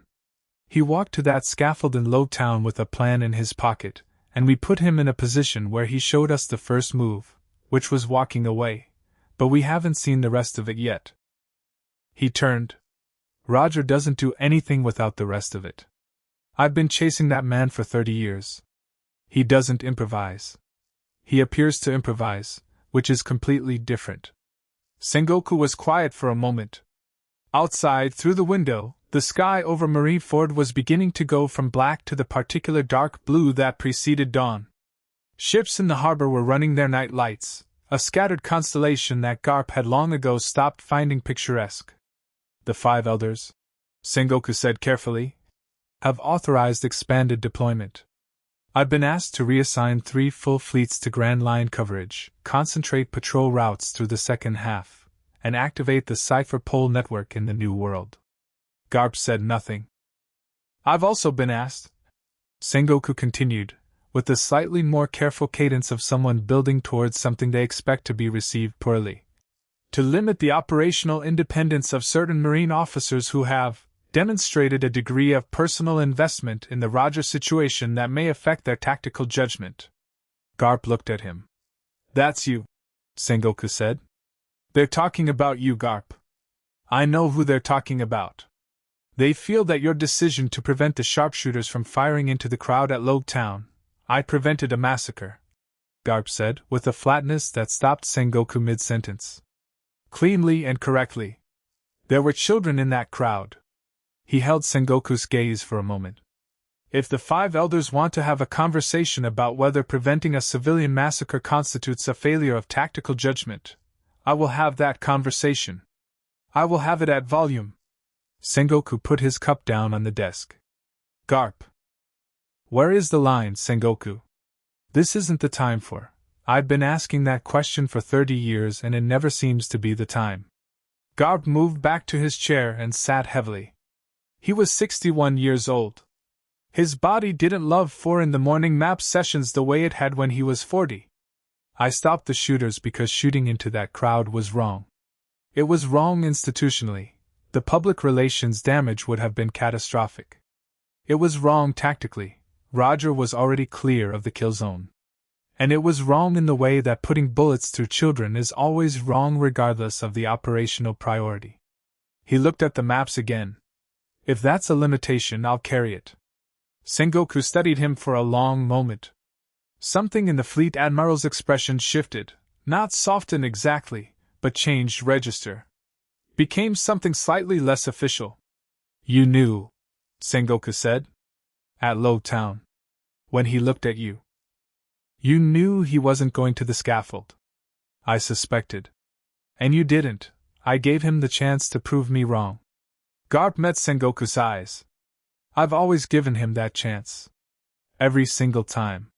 The silence between them had the texture of something that had been sitting there for years and had finally been given enough space to become visible. Sengoku was one of the few people in the world who understood the specific nature of the relationship between Monkey D, Garp, and Gol D, Roger, not friends, not enemies in the conventional sense, something that the available words weren't quite adequate for. A relationship built on 30 years of direct opposition that had, over time, developed the paradoxical intimacy that only comes from knowing someone well enough to predict them. He's going to make this very difficult, Sengoku said finally. Yes. The Gorsi won't tolerate extended operational failure. If he's... Sengoku stopped. Started again. If his intention is to act against world government interests in a sustained and public way, the pressure on this office is going to be severe. I know. I'm going to need you operating fully, Garp. Without a pause. Personal complications. Garp looked at the maps. He thought about Roger's face at the scaffold, the laughing, the 2 words he'd said, your grandson, with that particular warmth that Garp had never been able to decide was genuine or theatrical and had eventually concluded was genuinely both. I'll operate, Garp said. You have my word. Sengoku nodded, picked up his cold tea, and left. Garp sat in the silence for a while. Then he opened the desk drawer and took out the thing he'd been carrying since Loguetown, which he'd told nobody about, which he'd been trying to decide what to do with for 4 days. It was a letter. Not his letter, not something anyone had given him. It had appeared in the inside pocket of his coat sometime during the chaos of the Loguetown main square, and he had not noticed it until he was back aboard his ship heading for Marie-Ford, and when he'd found it he'd sat very still for about 5 minutes before opening it. The handwriting was Roger's. He'd seen enough of Roger's handwriting over the years. Captured communications, intercepted logs, the occasional piece of graffiti that Roger had left on marine infrastructure purely for the entertainment value, to know it on sight. The penmanship was atrocious, vigorous, entirely characteristic. "Garp," it said. "If you're reading this, then I walked away, which means I made the right call, which means I was right about you too, that you wouldn't fire into that crowd. Thank you for that. Those were real people. I'm writing this 3 weeks before Loguetown. I'm writing it in 2 versions, one for if I go through with the execution, one for if I don't. You're reading the second version, which I think is the more interesting one. I want to tell you something I've been thinking about since Loguetown. You've spent your career serving an institution. I understand why. You believe in law, you believe in order, you believe the alternative to the world government is chaos that costs ordinary people more than the government costs them. That's not a stupid position. I've thought about it seriously. I don't think you're wrong that the alternative to order is sometimes worse. But Garp, the thing I know now, after Loguetown, is that the world government is not the origin of the order you believe in. The order you're protecting is something that existed before them, and will exist after them. What they've built is a system that uses your belief in that order to maintain their specific power. They need men like you to believe the institution is the same thing as the principle. It isn't. I'm not asking you to defect. I know you. You won't. But I want you to look, just once, at the gap between what you believe and what they do, and ask yourself how wide it actually is. I know about your grandson. His name will be something remarkable. Keep him safe and keep him free. Chase me as hard as you want. I'd expect nothing less. But when you catch me, if you catch me, I want you to look me in the eye and tell me you still can't see the gap. Roger. P.S. The manacles were easy. Tell your quartermaster to seat the locking bar properly. Garp had read this letter approximately 40 times over 4 days. He folded it now with the same precise creases as the previous 39 foldings and put it back in the drawer and looked at the maps. The gap. He'd spent 30 years not looking at the gap because looking at it directly meant deciding what to do about it, and deciding what to do about it meant risking everything he'd built, everyone he'd kept safe, the specific framework of his life which was not glamorous but was functional and protected real people in the way that he could only protect real people from inside the institution that had the resources and the reach. He'd spent 30 years telling himself that story. He'd told it well. It was a good story. It had real truth in it. Garp had done genuine good from inside the Marines, had saved real lives, had prevented real violence, had held a specific line that without him would have been held by people with less conscience and more ambition. But Roger had been to Loguetown, and Roger knew things that nobody else knew, and Roger had written a letter 3 weeks before his own scheduled execution with enough confidence in Garp's specific character to predict, correctly, that Garp would stop the shooters. That was either the most infuriating thing anyone had ever done to Garp, or the most honest. He was having trouble deciding which. The sun was coming up over Marineford. Ships in the harbor came alive with morning activity. Somewhere in the building below him, the day's shift was beginning, voices in corridors, the particular busyness of a military headquarters processing the ongoing crisis of a failed execution and a missing pirate king. Garp stood, stretched until his back made a sound like a ship's timber under stress, and went to find breakfast.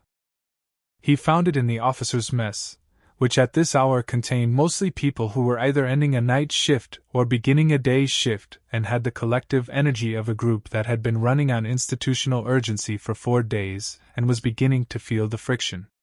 Vice Admiral Tsuru was at the far end of the table with a stack of reports and a cup of tea that appeared to actually be hot, because Tsuru was one of those people who managed their time well enough that hot tea was consistently achievable.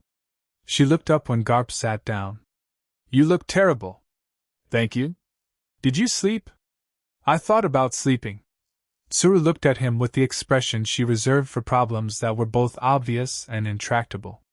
"Sengoku told me about the Gorosei's communication.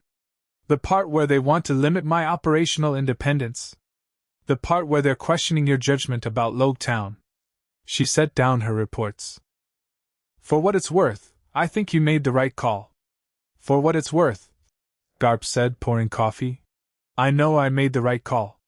The question is what comes next." "Roger." Roger, Garp agreed. He drank the coffee, which was hot and aggressively mediocre. He's not running, sir. Whatever we've deployed to the Grand Line, the 3 fleets, the Cipher Pole network, it's not going to find him because he's not trying to be unfindable. He's trying to be busy. Suru was quiet for a moment, thinking. She was one of the sharpest minds in the Marine Officer Corps and one of the few people Garp would say that about without qualification. Busy doing what? I don't know specifically. But he was to laugh tail. He knows things about the world government that nobody else knows, and he's got. Garp stopped. He'd been about to say 8 months and realized he didn't know why he knew that. He knew it the way he knew a lot of things about Roger, through accumulated proximity, through 30 years of chasing someone well enough to absorb the shape of how they thought. Roger was ill. Roger had been ill for some time. The execution had been Roger's choice, originally, and men in good health didn't schedule their own executions. He's got a limited window, Garp said. And he's going to use it. Which means we need to find him before he uses it. Which means we need to think about what using it looks like and position ourselves ahead of the action rather than behind it. Garp looked at his coffee. I've requested expanded intelligence access. Sengoku approved it this morning. That's a significant resource. Roger's a significant problem. Garp stood. I'm going to find him, Tsuru. I want to be clear about that. Whatever he's doing, whatever he plans, I'm going to find him. He picked up his tray.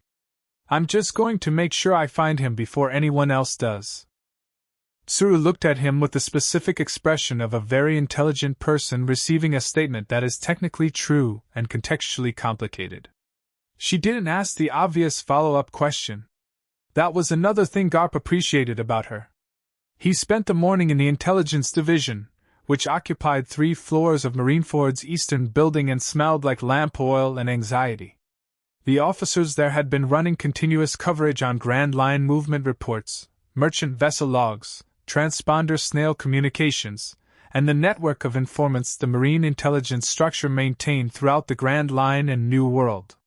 They were good at their jobs. They were also, Garp could see immediately, looking for the wrong thing. They were looking for Roger's ship. That was the right thing to look for if Roger was running. If Roger was acting, the ship was secondary. What you needed to watch was the world. You needed to watch for things that shouldn't be happening and were, and things that should be happening and weren't. You needed to watch for the shape of interference in systems that hadn't been interfered with before. Garp spent 2 hours with the intelligence reports, reading through them in sequence from the Loguetown incident forward, looking for the shape of Roger's movement not in the ship's sightings, which were sparse and likely decoys, but in what was happening around the places the ship hadn't been sighted. He found it on the 3rd hour. A Cipher Pole vessel had gone missing in the Grand Line, in a section of water the official charts marked as heavily reefed. It had last reported its position 4 days ago. The initial assessment from the Intelligence Division was navigational accident. The reef system in that section was genuinely dangerous, and the ship's captain had been relatively inexperienced. The search operation had found no debris, which was anomalous for a navigational accident, but had been classified as consistent with strong current dispersal. Garp pulled the charts for that section. He looked at the area where the ship had last reported. He looked at the marking, heavy reef, navigational hazard, avoid, and looked at it in the context of the route between Loguetown and the New World. If you were going to the New World from Loguetown without using the standard Grand Line routes, which Roger absolutely would not use, you would need to cross a section of water that was marked as navigational hazard on every official chart. And if you'd been sailing the Grand Line for 30 years and had your own charts built from 30 years of routes nobody else had taken, you might know things about that section of water that the official charts didn't reflect. Like a channel through it. Garp sat back and thought about this. The Cipher Pole ship had been dispatched within hours of the Loguetown incident. Someone in the command structure, either Sengoku or someone above him, had activated Cipher Pole before the Marine response had even finished establishing itself. That was fast. That was faster than the official protocol allowed for, which meant someone had been keeping a cipher pole asset on standby in the East Blue on the assumption that the execution might not proceed cleanly. That was interesting. That meant the 5 elders had not, in fact, trusted the execution to go as planned. They'd had a contingency. And the contingency had gone into the water. Garp thought about who else was in that current system. He thought about Roger, somewhere ahead of the current, already into the Grand Line and moving. He thought about the letter in his desk drawer and the word gap. He went back to his office and wrote a report for Sengoku. The report described his analysis of the cipher pole vessel's disappearance, his assessment that it had encountered Roger's ship in the current system at Grid 7. He was confident enough in his reading of the situation to name the grid, and his recommendation for repositioning the marine response ahead of Roger's likely new world trajectory rather than behind it. He gave the report to an adjutant to deliver and sat back in his chair. Then he took out a clean sheet of paper and wrote something that was not a report. Roger, I read your letter. I read it 39 times, which I'll thank you not to mention to anyone. You're wrong about one thing. I don't believe the institution is the same as the principle. I never have. I believe the institution is the closest functional approximation of the principle that currently exists, and that working to improve it from inside is more productive than burning it down from outside.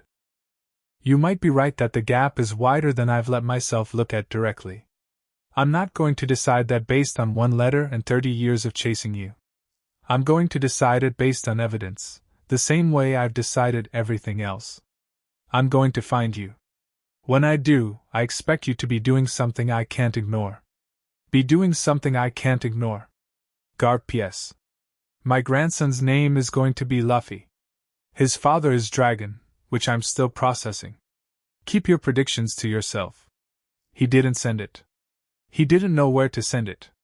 He folded it and put it in the same drawer as Roger's letter and wasn't sure what that meant or whether it needed to mean anything right now. 3 days later, the first report came in from the New World. It arrived via transponder snail from a Marine Patrol vessel operating in the outer ring of the Grand Line's second half, and it described a situation on an island called Galactica Point that the Intelligence Division's preliminary assessment characterized as a local governance breakdown of unclear origin. Garp read the preliminary assessment, and then read the raw transponder transcript, and found them describing substantially different things. The preliminary assessment talked about governance breakdown.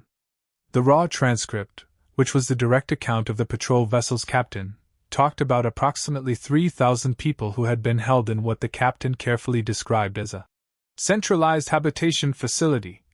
Being suddenly and completely free, the facility's administrative structures having been dismantled overnight with a thoroughness that went well beyond the capacity of a population that had been systematically deprived of resources and organization for years.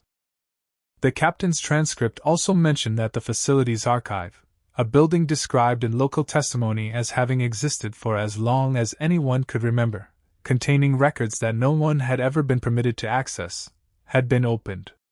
Its contents had been distributed to the island's population in a format they could read.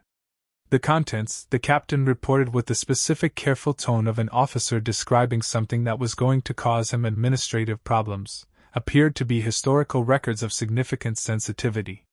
Garp read this twice. He found the island on the maps. He found its position relative to the Grid 7 current system. He calculated the travel time from Roger's last confirmed position. 6 days. Roger had been to this island in 6 days and had done, Garp checked the transcript again, had freed 3,000 people and opened an archive that the world government had been maintaining as a suppressed resource for, according to the captain's report of local testimony, at least 200 years. Garp sat with this for a long moment. His door opened without a knock, which meant it was Sengoku, and Sengoku came in with a copy of the same report in his hand and an expression that had moved past the register of professional frustration into something more difficult to categorize. "You saw this?" Sengoku said. "I saw it. Galactica Point." Sengoku sat down. He looked older than he had 4 days ago, which was the specific aging that came not from time but from accumulated institutional pressure. "The Gor CIR, their communication this morning was..." He stopped. organized himself. They want the archive's contents suppressed and the island placed under direct world government administration. Garp said nothing. The 3,000, the people who were released, the people who were freed, Garp said. Sengoku looked at him. The people who were freed, he said slowly. They're currently, according to the captain's report, occupying the administrative buildings and have organized what appears to be a functioning local government in the span of approximately 12 hours. That happens, Garp said, when you remove the thing that was stopping it. The silence between them was different from the one 4 days ago. That one had the texture of something long-standing being made visible. This one had the texture of something being dismantled while both of them watched, and neither of them had decided yet what to do about the dismantling. He's going to keep doing this, Sengoku said. Yes. If every action he takes is of this type, freeing populations, releasing suppressed information, the world government's response is going to be... Sengoku stopped. What? Garp said. What is the response going to be?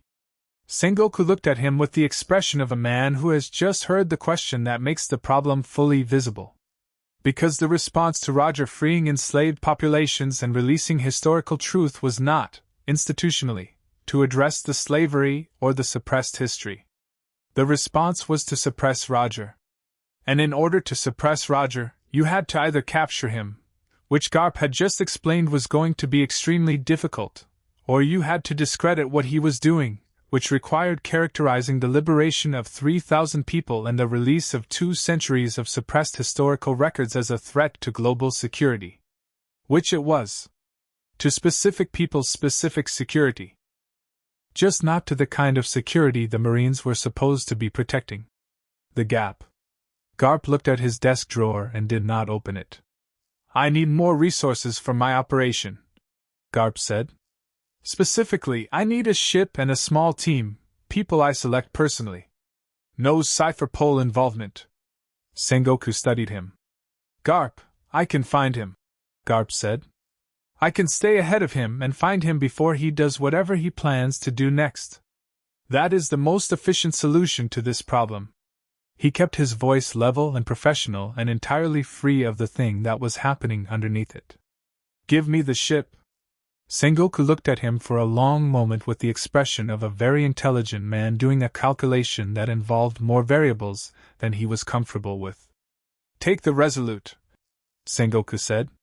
She's fast. She's currently in dry dock for routine maintenance, but that can be accelerated. How long? 2 days. 2 days is fine. Garp stood. One more thing. What? The Gorosei's request. Suppressing the archive contents from Galactica Point. Placing the island under direct administration. Garp looked at the maps on his wall, the red marks and blue patrol routes, and the gaps in black. I need to formally register an objection to that order. Sengoku looked at him for a long time. Noted, Sengoku said finally. And left. Garp opened his desk drawer. He took out Roger's letter and read it one more time, which made 40. He took out the letter he'd written and hadn't sent and read that too.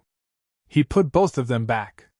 He thought about Luffy, who would be born eventually, Dragon's son, Roger had said, which was a thing Garp was genuinely still processing, and who Roger seemed to believe was connected to something important enough that a dying man had included it in a letter he'd written to his lifelong pursuer 3 weeks before his own scheduled execution. He thought about the gap. He thought about what Roger was doing, island by island, archive by archive, 3,000 people at a time, not the great pirate era, not a symbolic death and a treasure hunt, but something more direct. Something that made the thing you weren't supposed to look at very difficult to look away from. He thought about the word possible, which was what those faces at the Loguetown scaffold had been hungry for. He thought about what he believed. Then he put on his coat and went to go find Gol D, Roger. Chapter 4. The Architecture of Fire. The island of Hava Fall had 3 names. The world government's official charts called it Administrative Resettlement Station 7, which was the kind of name designed to make something disappear inside its own description. The people who'd been brought here in chains over the course of 60 years called it the pit, for reasons that became obvious the moment you saw the geography. A natural harbor surrounded by cliffs on 3 sides, the only exit a narrow channel that a single gunship could blockade completely. The fishermen on the outer islands who occasionally glimpsed it from a distance, and knew better than to ask questions, called it the quiet place. Roger stood on a ridge above the harbor and looked down at it in the early morning light, and felt something move through him that wasn't quite anger but lived in the same neighborhood. It was large. That was the first thing. He'd known it from Toki's description and from what the poneglyphs had implied, but knowing and seeing were different experiences. The settlement below occupied the entire harbor basin, long low buildings arranged in the particular grid pattern of something built for management rather than habitation, wide lanes between them to allow for easy movement of large numbers of people in controlled directions. There were walls, but the walls were positioned to direct rather than confine, which was a more sophisticated approach than simple imprisonment and significantly harder to overcome. There was a central administrative complex at the harbor's head with a flag, world government, white and gold, snapping in the morning wind, and there were 4 celestial dragon galleons in the harbor flying the bubble flags of the Tenryubito. That was the second thing. Celestial dragons, Rayleigh said, coming up behind him with a spyglass. On site personally. How many? I count 6 individuals in the administrative compound. The bubble suits are conspicuous. Rayleigh lowered the glass. That complicates the approach. It simplifies it, Roger said. Celestial dragons on site means the world government's response to anything we do here will be immediate, aggressive, and documented. They can't downplay it. They can't manage the narrative. Whatever happens here happens in front of the people who matter most to the institution's self-image. He looked down at the harbor. They handed us a stage. Rayleigh considered this for a moment.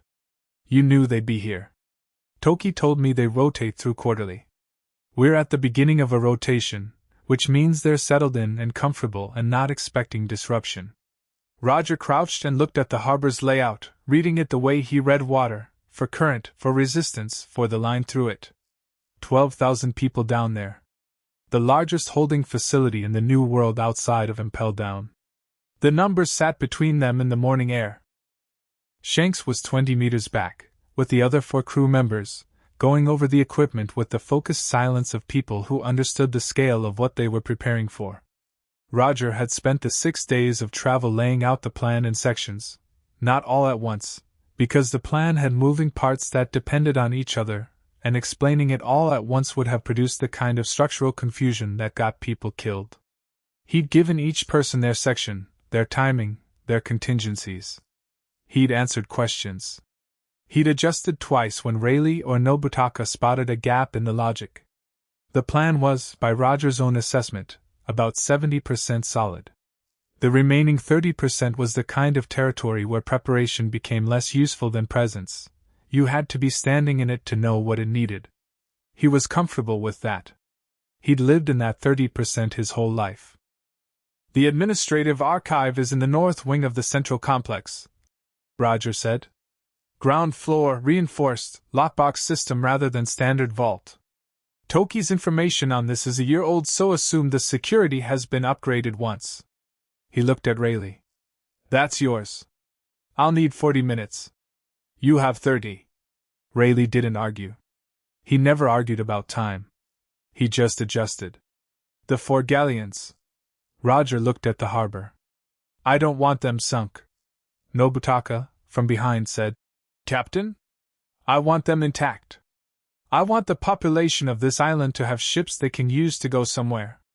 Roger straightened up. There are 12,000 people down there. When this is over, they need options. A ship is an option.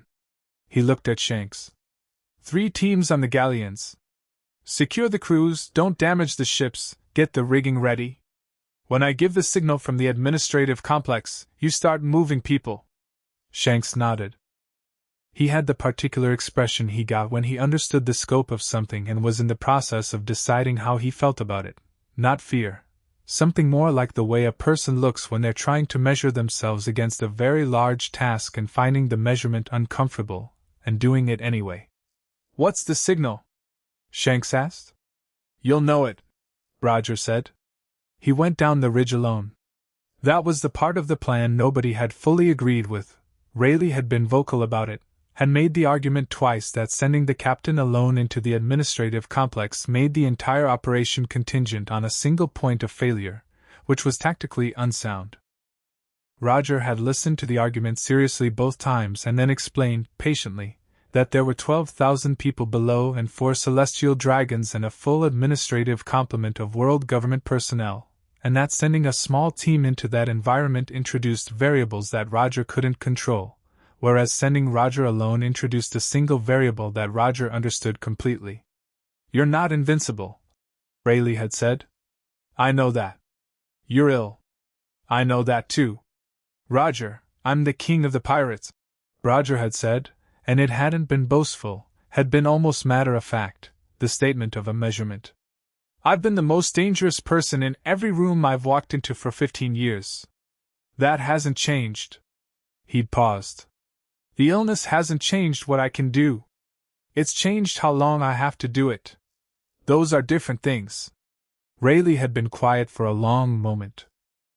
"Don't do anything that gets you killed before the 8 months are up." "I'll do my best," Roger had said, which was the honest answer and not quite the reassuring answer, but it was what he had. He came down through the scrub on the ridge's southern face, moving quietly but not with any particular attempt at invisibility. The terrain provided cover without requiring him to do anything theatrical. The cliffs below the ridge had a path worn into them that predated the facility by centuries, fisherman's work probably, and he followed it down to the base where it opened onto the harbor's outer perimeter road. A guard post at the perimeter.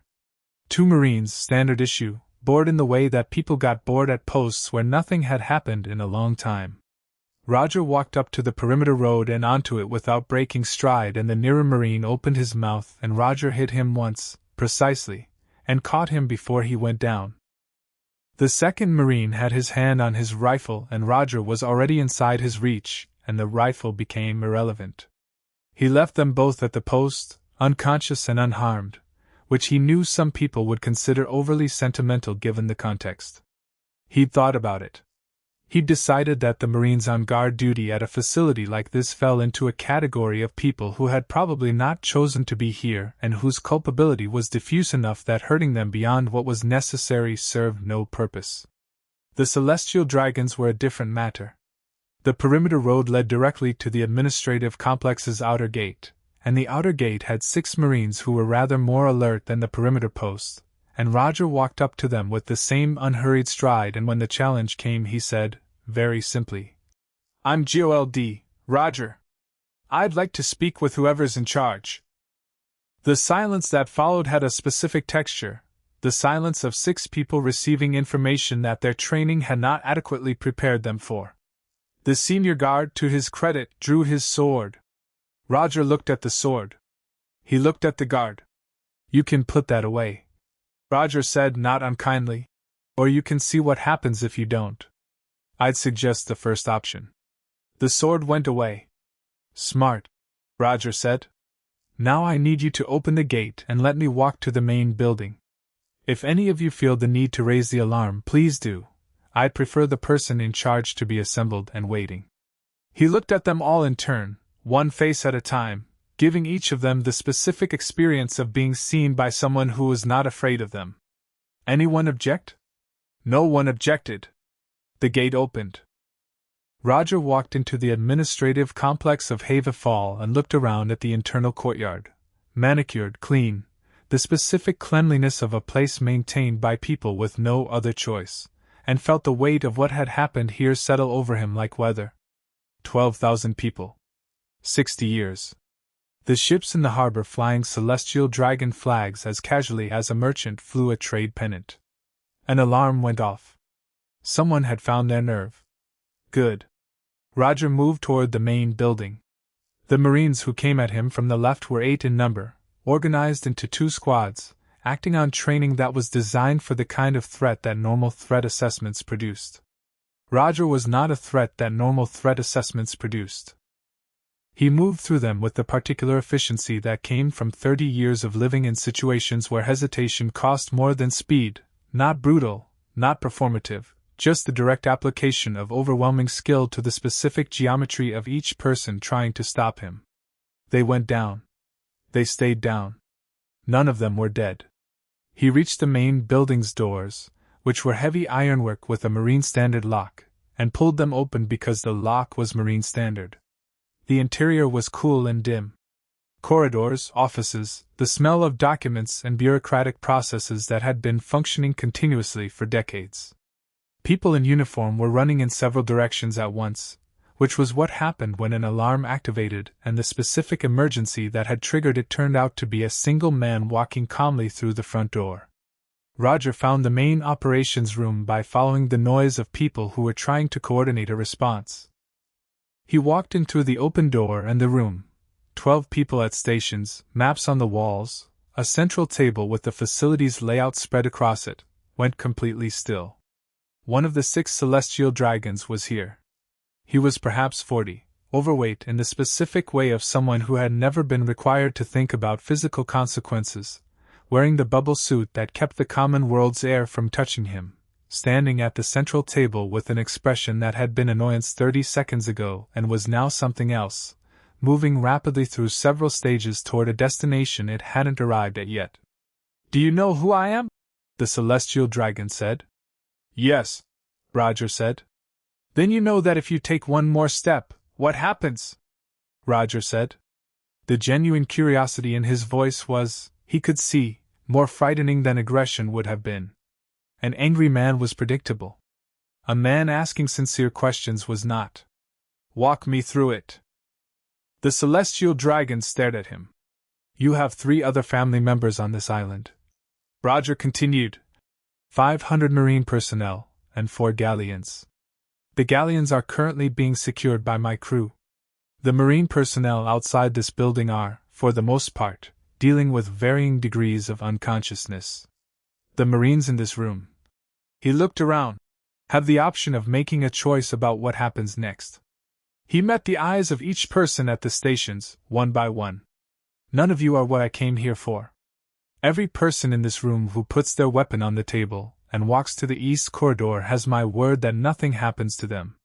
A long silence. The first weapon went on the table. A young ensign, barely 20, with the expression of someone who had just discovered the edge of what they were and weren't willing to do.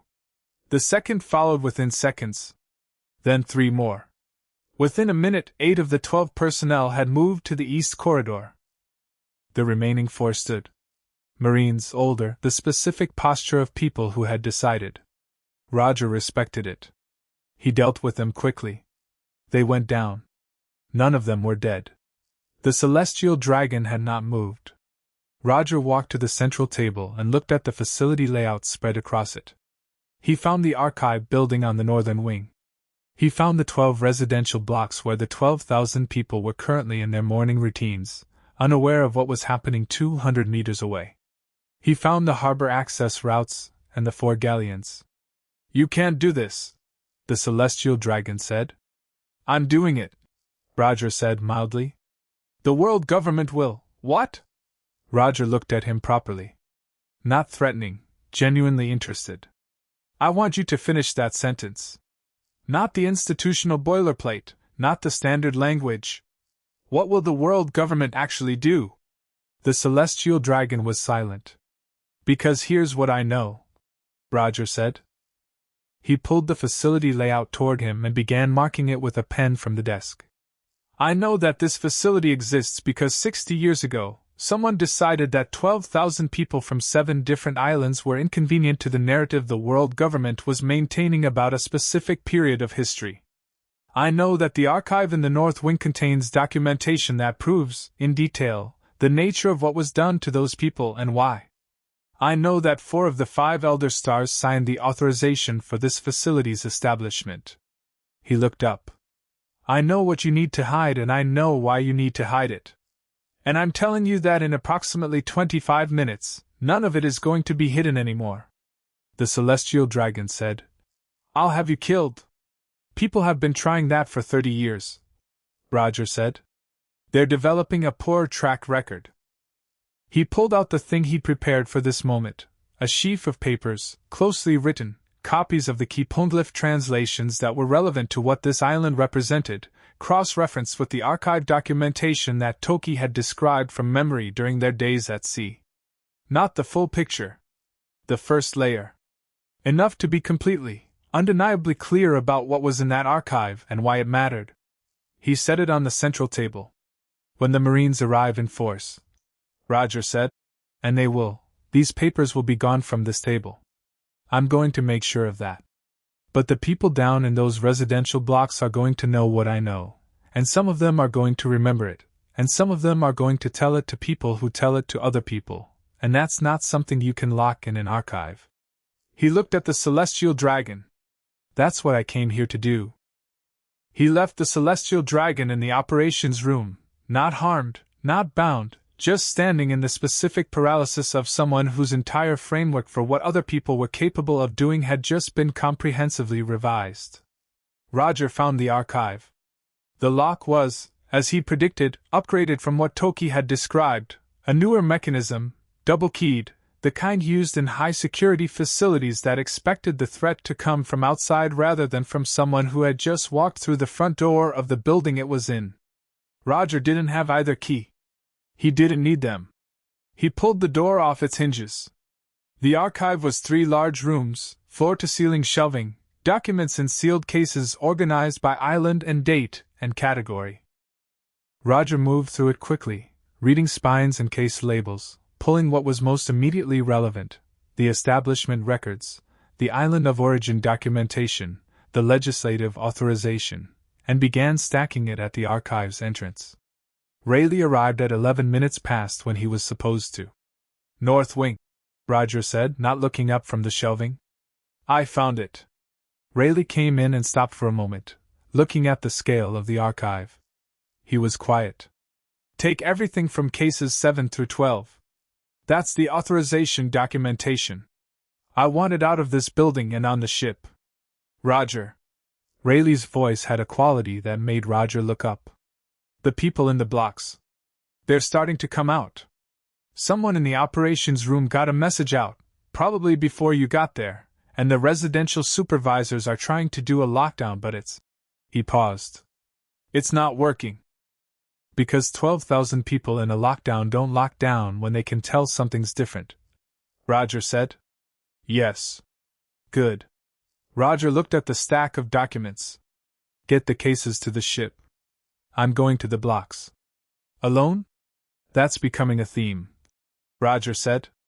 He came out of the archive building into the courtyard, and the situation had changed substantially in the 11 minutes he'd been inside. The compound was active with movement, Marines in various states of organized response, some of them running toward the main building, some of them running away from it, some of them standing with the uncertain posture of people whose chain of command had developed structural problems. Roger moved through them without engaging. He was a specific heading in a specific direction, and people who were already confused by the situation found it difficult to add him to the existing confusion. The first residential block had its gates standing open. People were in the lane between blocks, cautiously, in ones and twos, with the specific carefulness of people who had learned to read environments for threat and were currently receiving contradictory information. Roger walked into the lane and stopped walking and stood there. A woman came to the nearest gate and looked at him. She was perhaps 50, with the physical vocabulary of someone who had spent a long time being very careful about how she moved and was having to relearn what her body did when that carefulness wasn't necessary. What's happening? She said. The facility's administrative structure has been removed, Roger said. The harbor has 4 ships that are being prepared for departure. There's an archive in the north wing of the main complex that documents where everyone here came from and why they were brought here. He looked at her directly. You're free to go. She stared at him. I mean that, Roger said. Specifically and practically. The ships are real. The archive is real. I have about, he estimated, 15 minutes before a Marine response makes this compound significantly more complicated, and I'd like everyone who wants to be somewhere else to start moving toward the harbor. Someone in the lane behind him said, "That's Roger." The voice was young. Roger turned and found a boy, maybe 15, standing at the corner of one of the blocks with his arms crossed and his chin up and his eyes doing the thing that the faces in Loguetown had done. The hunger. The possible. "That's Roger," the boy said again, louder this time, and there were people around him now, more appearing from the block entrances, the cautious ones and twos becoming something larger and less cautious. Roger looked at the boy. "What's your name?" "Thomas." "Thomas." Roger nodded. "Start telling people to move toward the harbor.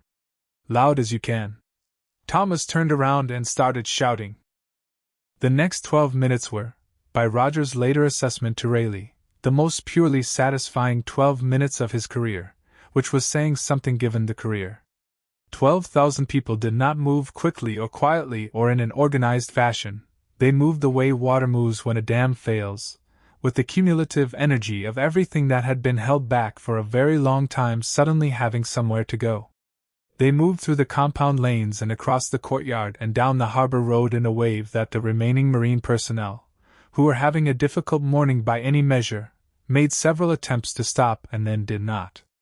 Roger moved through the wave, helping it along, here to open a gate, there to address a cluster of people who'd gotten confused about the route, once to deal with 3 Marines who'd decided to make a stand at the harbor road entrance with a cart barricade, which was a good idea poorly executed.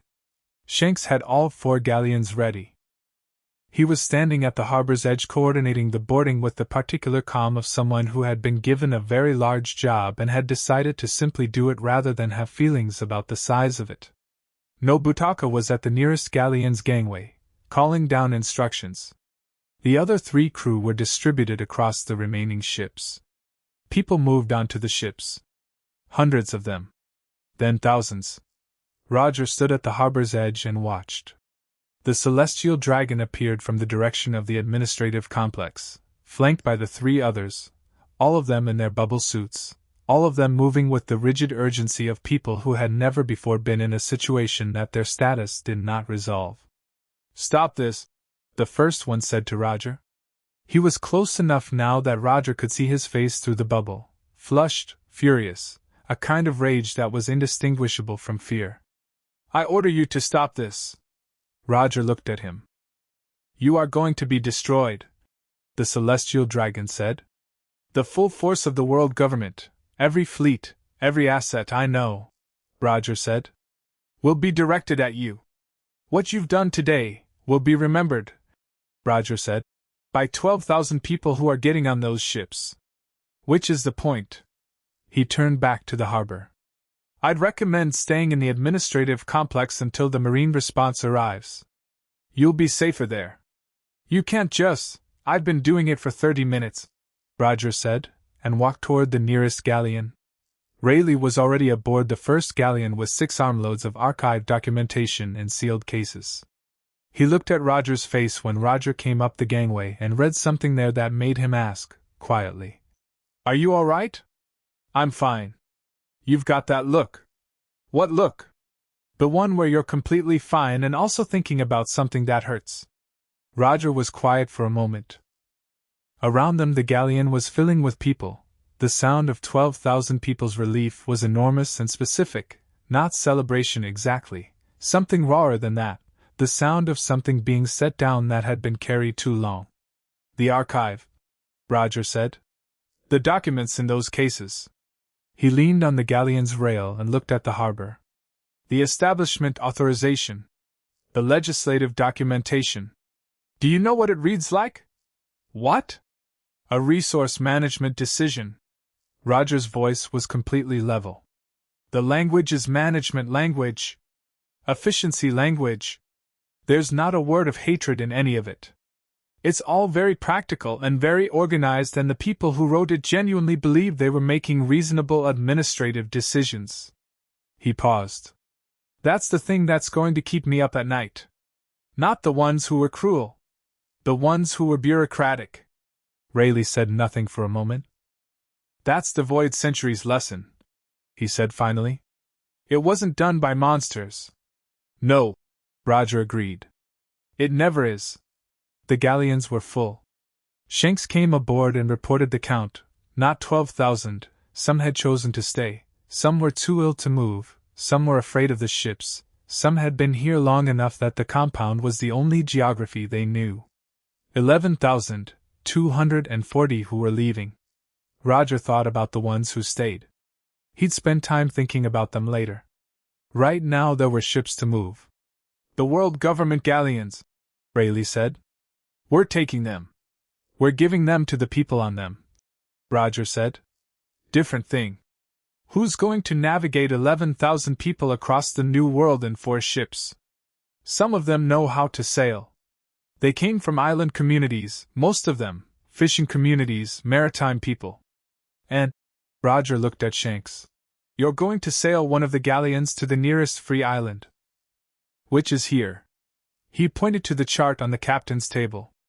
The island was 3 days' sail, uninhabited, outside the standard patrol routes. Leave the ship there. Leave food and supplies. They can figure out the next step from solid ground. Shanks looked at the chart.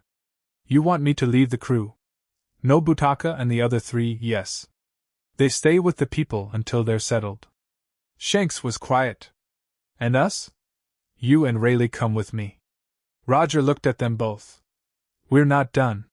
He went to the bow while the galleons began to move and watched Haven Falls Harbor recede, the compound, the administrative complex, the world government flag still snapping on its pole over the main building because he hadn't taken it down, hadn't needed to.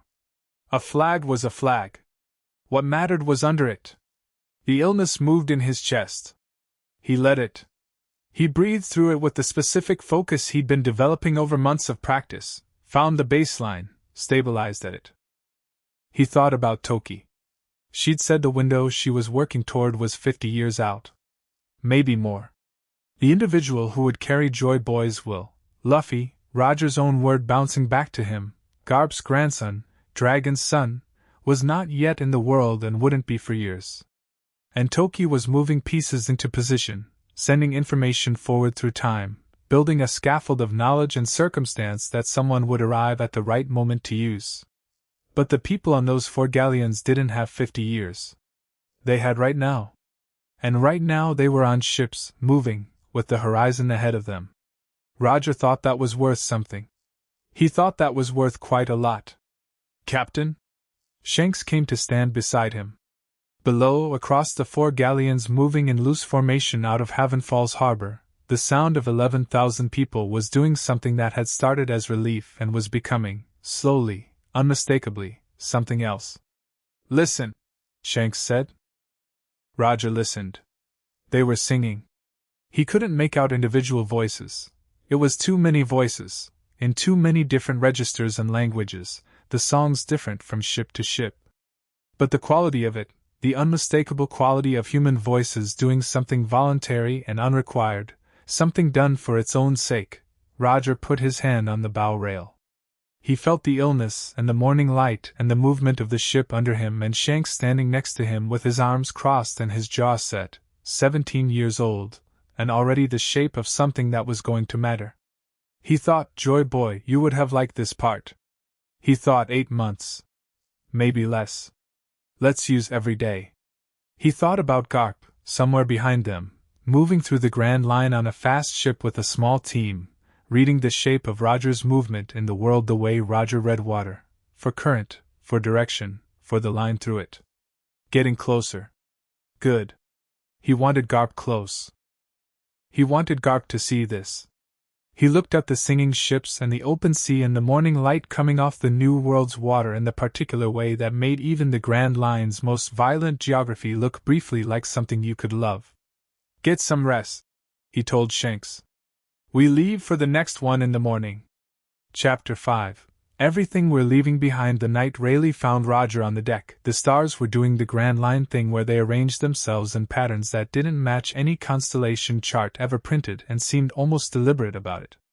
Roger was sitting with his back against the mainmast and his knees drawn up and a cup of Crocus's bark tea, actually drinking it this time, which Rayleigh noted without comment, and he was writing.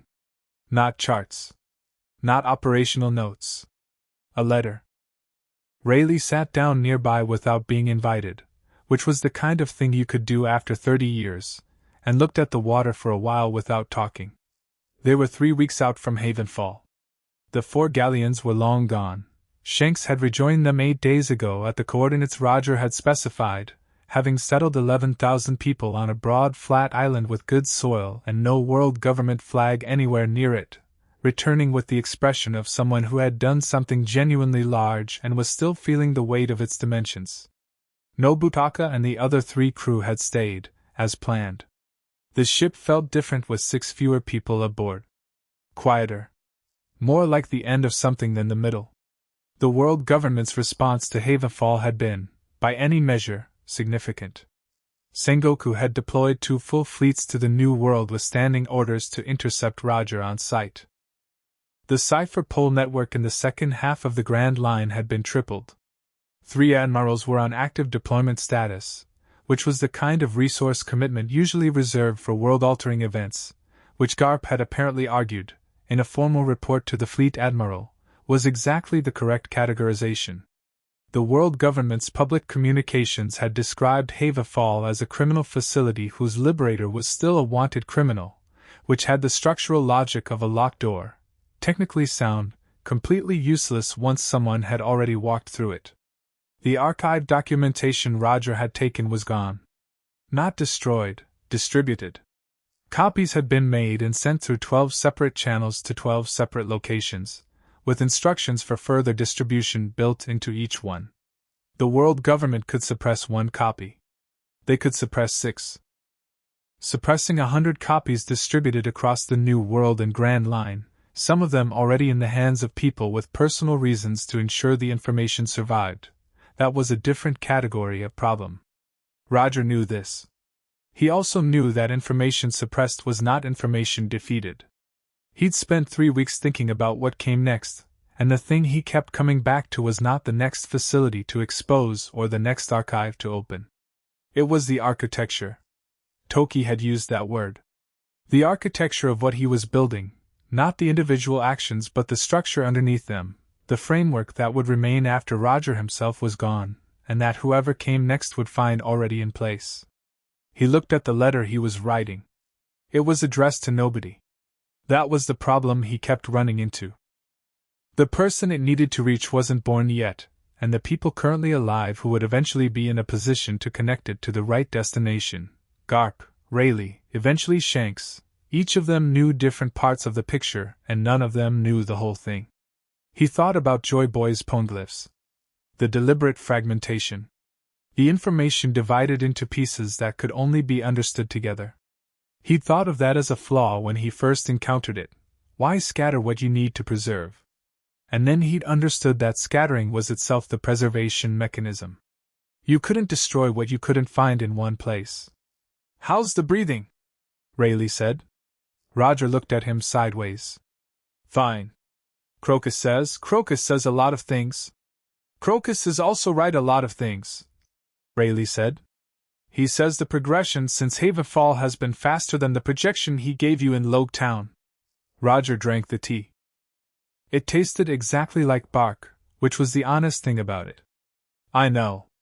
"How much faster?" asked Crocus. "I'm asking you." The water moved against the hull. Somewhere below, Shanks was awake. Roger could hear him moving around, the particular restless quality of someone who slept in short stretches and used the intervals for productive purposes. The kid had been like that since he was 14. Roger had always found it reassuring, the way you found certain kinds of weather reassuring, not comfortable, but honest. "The lower right lung is compromised significantly," Roger said. "The other one is compensating, which Crocus says is good news and bad news depending on how you want to look at it." He paused. "Good news is the compensation means functional capacity stays higher for longer. Bad news is the compensation accelerates wear on the healthy tissue." He looked at the letter in his hands. He revised the timeline downward. Rayleigh was quiet. 2 months, Roger said. Maybe 3. He was being generous with 3. The stars did their grand line arrangement above them, indifferent as always. Rayleigh said. "Roger. I know. We're not stopping." Roger said. Not harshly. Just clearly, with the finality of something decided long before this conversation. I have 2 months and I know what needs to happen in them. We're not stopping. Rayleigh looked at the water. He was, Roger knew, doing the thing he did when he had something to say that he wasn't sure he had the right to say, holding it at a distance, turning it over, checking it from multiple angles before committing. It was one of the things that made Rayleigh the best first mate in the history of the sea. It was also, occasionally, the most infuriating thing about him. Say it, Roger said. Rue. The name landed the way it always did, with a weight that was disproportionate to its 2 syllables. Roger said nothing. She needs to know, Rayleigh said. The timeline. She knows I'm ill. She doesn't know it's 2 months, Roger. Roger looked at the letter. He hadn't been able to figure out how to write it. He'd started it 4 times on 4 different nights, and each time the problem was the same. The words that were accurate were inadequate, and the words that were adequate were too large, and there was no version of this letter that was both honest and bearable. She's carrying. Rayleigh stopped. I know what she's carrying. Then you know why 2 months is a different kind of information than ill and dangerous and moving fast. Rayleigh turned to face him directly, and Roger looked at his first mate's face, the face of a man who had been at his side since they were both young and reckless and mostly immortal, who had watched Roger become what Roger was and had never once flinched from it, who was now watching Roger become something else and was not flinching from that either. Write her the real letter. Tell her the real timeline. Roger looked at the page in his hand. He'd been writing around it. He could see that now.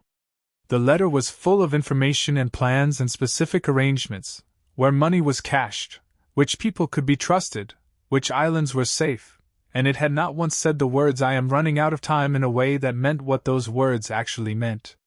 He tore it up. He started again. Rayleigh stayed sitting nearby, not watching, not leaving, present in the way that was specifically Rayleigh, available without intruding, steady without being static. Roger wrote for 20 minutes. The new letter was shorter than the old one. It said the real things. It said some things that cost him to write, that he'd spent months not letting himself think about directly because the wanting of them was too large to live alongside while also doing everything else. He signed it. He folded it. He gave it to Rayleigh without looking at him. Get it to her through Gabon's contact in South Blue, Roger said. Not through any channel the world government touches. I know how to get a letter to Rouge, Rayleigh said. I know you do. Roger looked at the water. Thank you. Crocus appeared from the hatchway with the expression of a doctor who had been awake since the conversation above him started, because the ship was not large and Crocus had the specific attentiveness of someone who monitored things professionally. He looked at Roger. He looked at the tea. You drank it, Crocus said. All of it. Good. Crocus sat on the opposite side of the mast from Rayleigh, and produced his own cup of something that smelled rather better than bark tea and was probably unfair. I want to discuss the next 3 weeks' schedule. We're going to Polaris Station, Roger said. Crocus looked at Rayleigh. Rayleigh looked at Roger. Polaris Station, Roger said again, not a question, not a suggestion, and pulled a chart from his coat. The chart was one of his, not the world government's, and on it, in the New World's southern quadrant, there was a mark at a location that the official charts had described for the past 200 years as a navigational dead zone, dangerous reef, do not approach. That's where they processed the poneglyphs, Roger said. Or rather, that's where they processed the translations. The original stones are scattered. But the academic apparatus that the world government uses to monitor what's been translated, what knowledge has been contained, what researchers are getting too close to the truth, Polaris Station is the center of that apparatus. He looked at them both. It's also where they keep the secondary archive. Not the establishment documentation I took from Hava Fall. The older material. Pre-void century material. How old? Rayleigh said. Old enough that if it becomes public knowledge the world government's historical narrative doesn't survive contact with it. Roger folded the chart. Toki confirmed its location during our last conversation on Rokugan. She'd been trying to access it for 20 years. And you're going to walk in the front door again, Crocus said. There isn't a front door on Polaris Station, Roger said. It's underwater. A pause. It's underwater, Rayleigh said. 40 meters down, built into the base of a seamount the charts mark as reef hazard. There's a pressurized access tunnel from the seamount's eastern face. The station itself is 5 levels, the archive is at the bottom. Roger looked at them both. I mapped it from a blueprint in the Hava Fall archive. They used the same engineering firm. Rayleigh looked at the ceiling of the deck above him for a moment. He was doing, Roger knew, the calculation. He always did the calculation. The part Roger had always loved about him was that the calculation almost always ended in the same place. How deep does the access tunnel go? Rayleigh asked.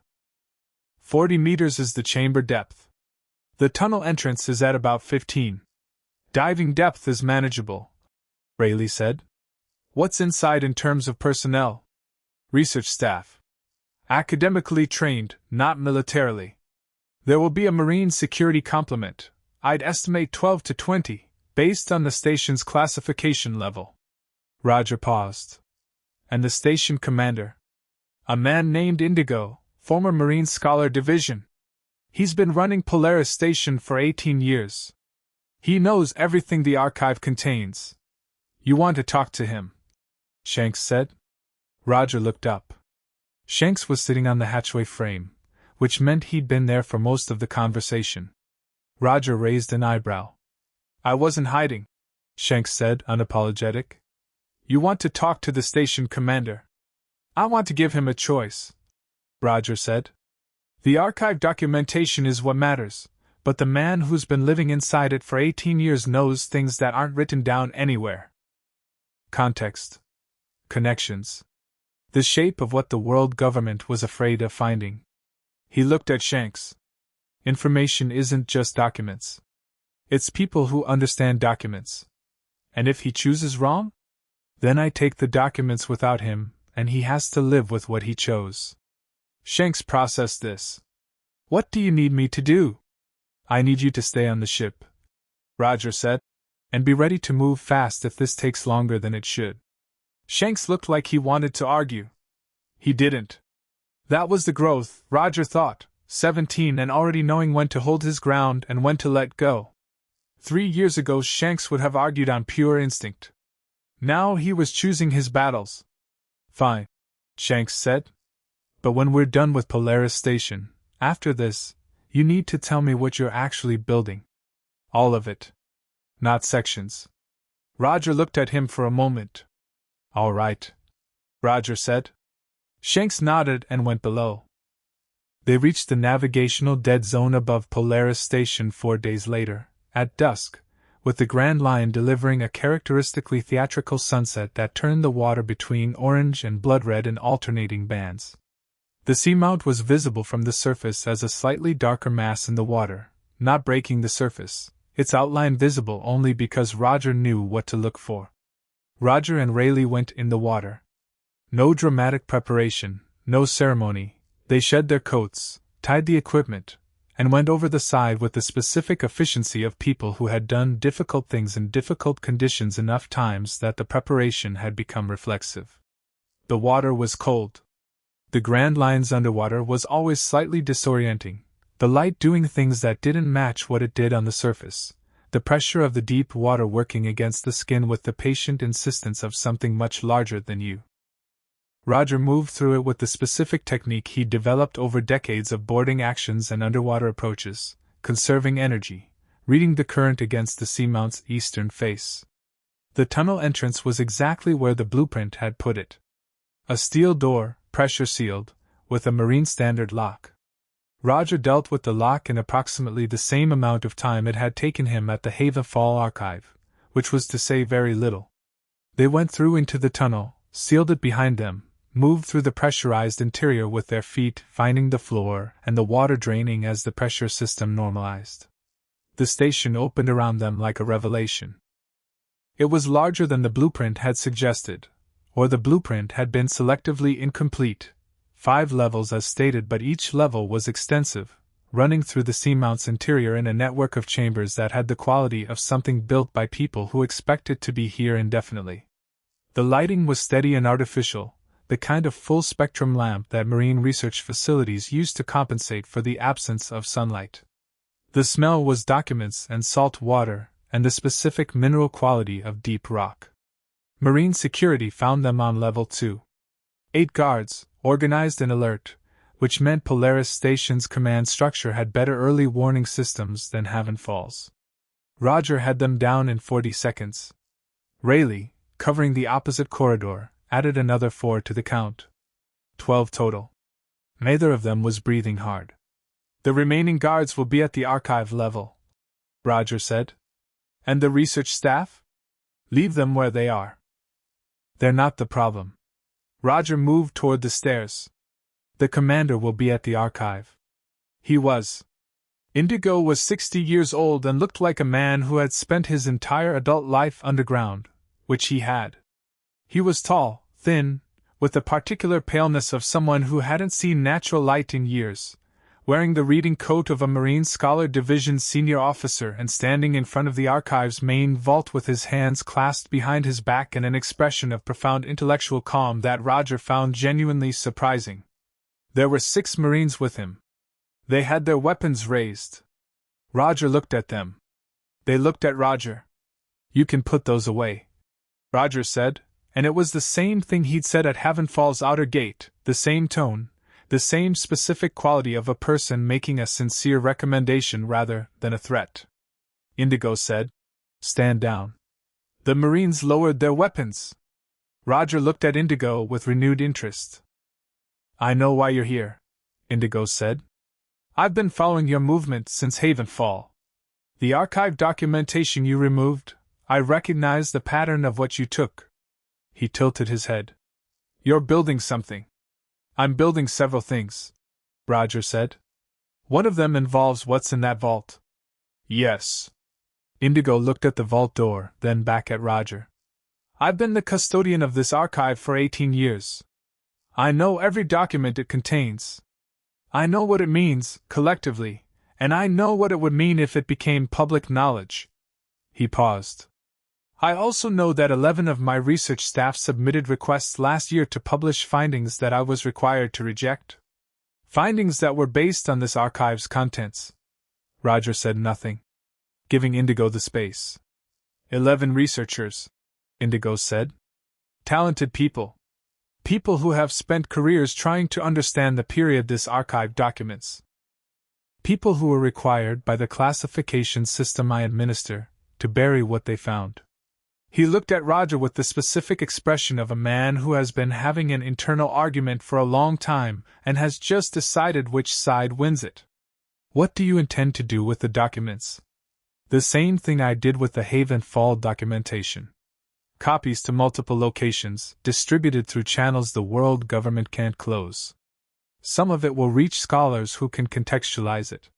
Some of it will reach people who have personal connection to the history it documents. Some of it will reach places where it can't be suppressed. You know the world government will do everything in their power to discredit what you release." "They'll try," Roger agreed. "And you know you won't be alive to defend its authenticity." The statement was direct and unadorned, the academic's habit of precision. Roger met it without flinching. "I know." Indigo looked at him for a long moment. "The archive has a secondary classification system. Above the standard documentation, there are materials that even I was not given access to when I first arrived. It took me 6 years to obtain the authorization level required to see them." He moved to a secondary panel on the vault door. "These materials represent the world government's internal documentation of their own decision-making during the Void Century. Not the history of what happened to the outside world, their internal record of their own choices." Rayleigh made the small sound that he made when something exceeded his expectations. "Why are you telling me this?" Roger asked. "Because I've been waiting 18 years for someone to come here who could do something with it," Indigo said. He entered a code into the secondary panel. And because my 11 researchers deserve to see their work matter. The vault opened. Roger spent 2 hours in that archive. Not reading, absorbing. There was too much to read in 2 hours, too much to comprehend fully, too much that connected in ways that required time and distance, and careful thought to map completely. But he moved through it with the focused attention of someone who had trained for exactly this, who had spent 20 years learning to read poneglyphs, to parse dense historical documentation, to extract the essential shape of things from the noise of their records. He identified what mattered most. He made copies with the equipment Rayleigh had brought. He organized what he was taking in the order of strategic significance. The world government's internal documentation of the Void Century was worse than he'd expected, and precisely what he'd expected simultaneously. Worse because the language was worse than Havenfall, not bureaucratic, actively deliberate. The people who had made these decisions had understood exactly what they were deciding. Precisely what he'd expected, because 30 years of watching the institution had prepared him for the logic of it, the architecture of reasoning that allowed people to commit enormous wrongs while maintaining their self-image as righteous actors. He came out of the archive after 2 hours with 4 cases of copied documentation, and the feeling that was not quite anger, and not quite grief, but lived in both neighborhoods equally. Indigo was still in the outer chamber. The Marines had been guided by Rayleigh to the station's crew quarters. The 6 from the archive level had joined the 12 from levels 2 and 3 and were being supervised by the research staff, most of whom had emerged from their chambers with the particular expression of people who had understood the sound of what was happening and were uncertain whether they were supposed to be upset about it. "Come with us," Roger told Indigo. Indigo looked at him. "If I leave this station, the world government will consider you compromised." "Yes." Roger looked at the researcher. "You can stay. I won't force the choice. But there's a ship above us, and on that ship is the beginning of something that's going to need people who understand what's in those cases." He held Indigo's gaze. "You spent 18 years being the custodian of knowledge that belonged to the world. You could spend whatever time comes next helping it reach the world." Indigo was quiet for a long time. "I'll need my research notes," he said. "Get them." The 4 of them, Roger, Rayleigh, Indigo, and a young research assistant named Mira, who had appeared from somewhere with her own stack of notes and a determined expression and simply attached herself to the group without being invited, went up through the tunnel and into the dark water and surfaced beside the ship in the Grand Line night. Shanks was at the rail. He looked at the group, counted heads, raised an eyebrow at the 2 newcomers, and said nothing, which was the correct response. Roger came aboard and stood dripping on the deck and held the 4 cases of documentation against his chest for a moment, and breathed through the thing in his lungs that was worse after the diving than before, and would be worse still by morning. 2 months. Maybe 3. He handed the cases to Rayleigh. "The copies go to the same distribution channels as the Havenfall material. I want them moving within the week. I'll arrange it." "Indigo," Roger said. The scholar was standing on the deck with the expression of someone processing the fact that they have just made an irreversible decision and are in the early stages of deciding how they feel about it. "I need you to write a summary document. Everything you know about the archive's contents, not just what you copied tonight, but what you've read over 18 years. Your analysis. Your understanding of the connections." Roger looked at him. "Write it for someone who won't be able to ask you questions. Write it as completely as you can." "Who's it for?"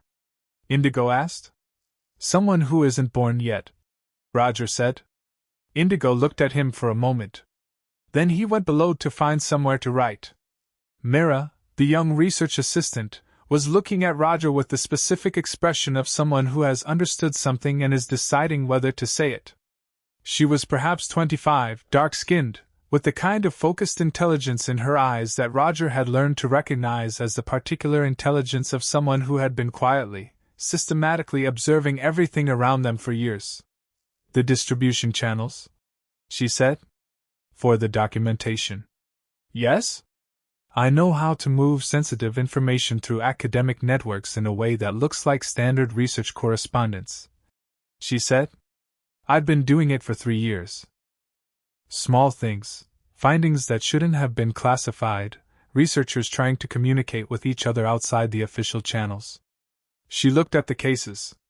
I can help move these faster and more safely than you can through standard channels. Roger looked at her. How long have you been at Polaris Station? 3 years. And before that? O'Hara, she said. I trained at the library on O'Hara. Roger was quiet for a moment. O'Hara. The center of the world's most serious independent scholarship on the void century. The place the world government had been watching with increasing anxiety for years. The scholars there, Roger said carefully. How many of them know what direction they're looking in? Myra's expression confirmed several things without requiring her to say them directly. Roger said, when this is over, when the documentation is distributed, I want you to go back to O'Hara. Take Indigo's summary document with you. There are people there who have been trying to read toward the truth from the outside. Give them what they need to read from the inside. Myra looked at him steadily. The world government will come for O'Hara eventually. I know. Roger met her eyes. When they do, make sure it's too late. Make sure the knowledge is already gone.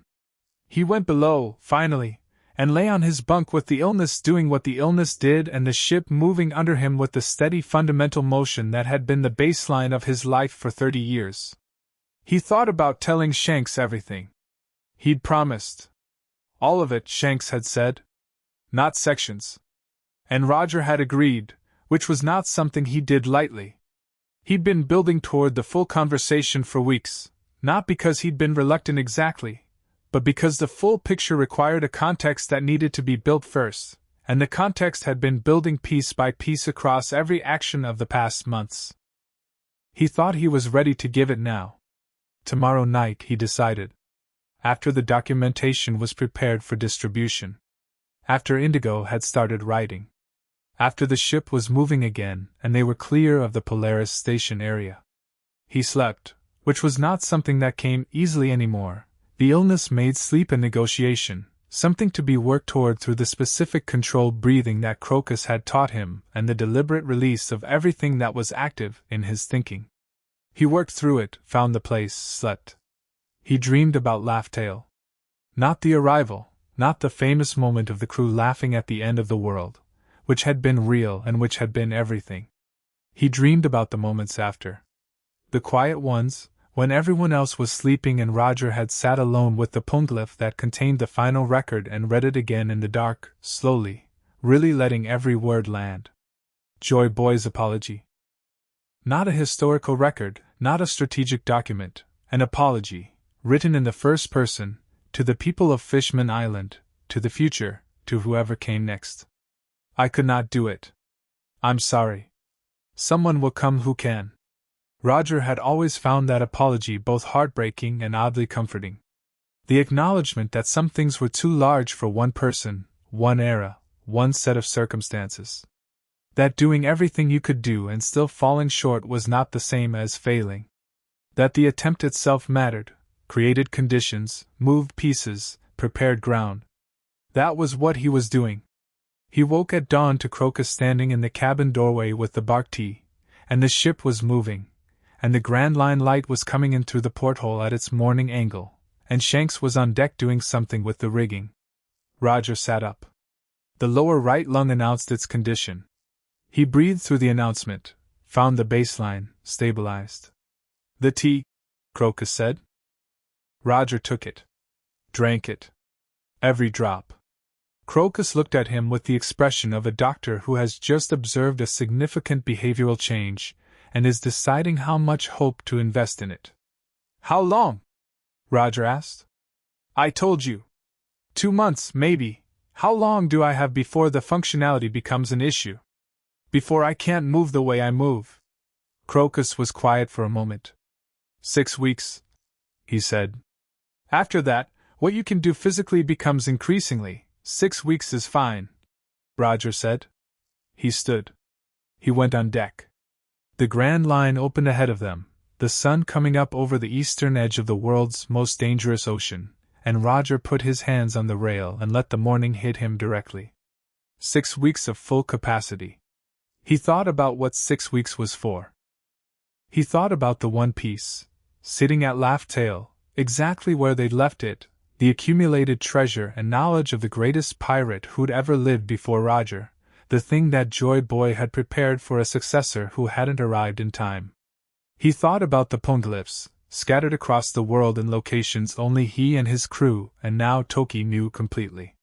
He thought about the Void Centuries records, now in motion through a dozen separate channels, heading toward people and places that could use them. And he thought about what was still missing. The path. The full navigational path to Laugh Tale, the sequence of 4 road poneglyphs that had to be read together to determine the location. He had it in his head. His crew had it in their heads. But heads were fragile, and his was on a 2-month timeline, and the person who would eventually need the path was 50 years from walking into the world. He needed to break the path into pieces. Scatter the road poneglyphs in a way that was findable by someone with the right qualities and unfindable by everyone else. He needed to set the final stage. Shanks came to stand beside him. He waited a moment, reading Roger's posture. The kid had always been good at that, and then said quietly, "You said you'd tell me everything. Tonight," Roger said. "When we're clear of Polaris Station's patrol range."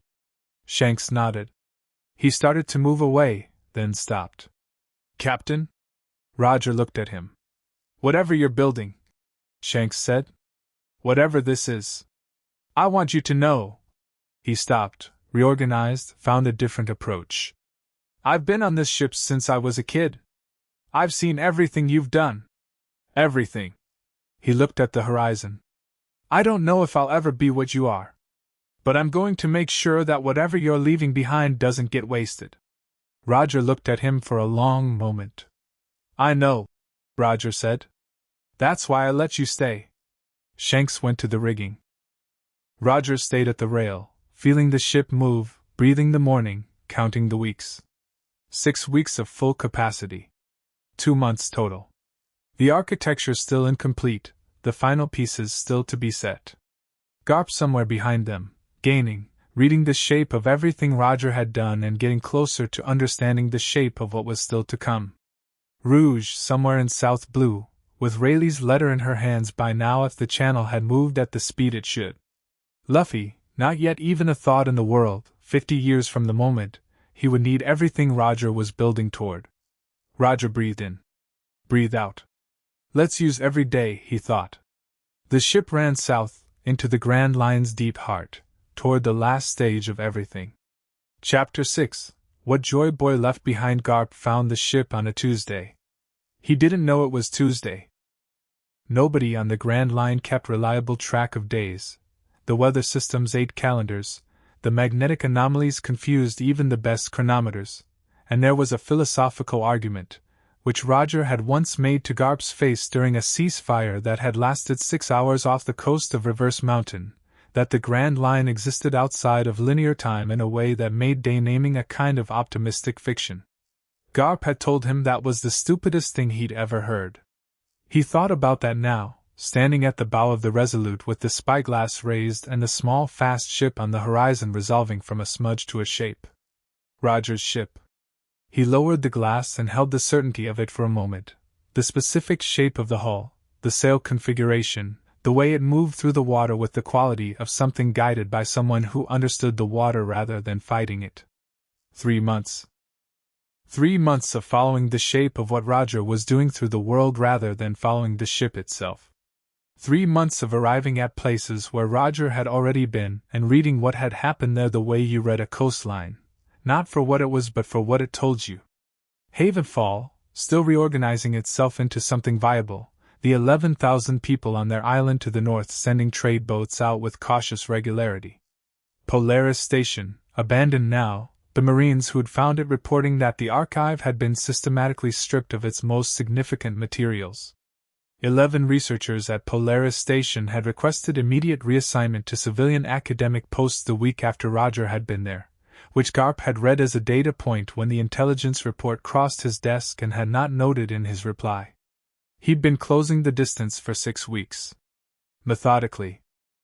Not by following the patrol routes, those were wrong, and Garp had stopped pretending otherwise to Sengoku after the third week, which had produced a communication from the fleet admiral that Garp had read carefully and filed without responding to. He'd been following the logic. Reading the pattern of Roger's movement the way Roger had told him to read the gap, directly, without the mediation of what he was supposed to see. He'd understood the architecture about 5 weeks ago. Not the details. Not the specific locations of the things Roger had scattered or the full shape of what he was building toward. But the outline of it, the structure underneath the individual actions, had become visible in the same way that a constellation became visible once you'd identified 2 or 3 stars and let your eye find the pattern. Roger was not running. Roger was not hiding. Roger was building something that was designed to survive Roger, and the building of it was happening in public. In front of 12,000 freed people and scattered archived documentation and 11 Polaris Station researchers and a young woman from O'Hara who was already moving through academic networks with materials that the world government's intelligence division had flagged as a Category 7 information security threat without, apparently, understanding the full significance of what they'd flagged. Garp had understood the full significance. He'd sat with it for 3 nights. He'd read Roger's letter again. He'd lost count of the readings by this point, had stopped numbering them somewhere around 60, and he'd thought about the gap. He'd looked at it. Directly. Without flinching. He'd taken the gap out and put it in the light and measured it honestly, the way he'd been measuring things his whole life, with the specific calibration of a man who believed in evidence, and had just received more evidence than he'd wanted. He was still a Marine. He'd decided that, clearly, after the 3 nights. He was still Monkey D. Garp, and he still believed what he believed about order and law and the protection of ordinary people who needed someone standing between them and the things that would hurt them. That hadn't changed. But Roger was right that the institution was not the same as the principle. And Roger was right that the gap between them was wider than Garp had permitted himself to see. And what Roger had been doing for 3 months, not just freeing people and releasing documentation but demonstrating, concretely and undeniably, that the institution had been actively maintaining the gap, funding it, using it, that was information Garp could not unfind. He'd written one last letter. In his desk drawer on the Resolute, next to the 40-plus readings of Roger's letter. He hadn't sent this one either. He was going to deliver it in person. Sir? His adjutant, Kozai, a young lieutenant who'd been with him since Marineford and had the useful quality of not asking questions that Garp didn't want to answer.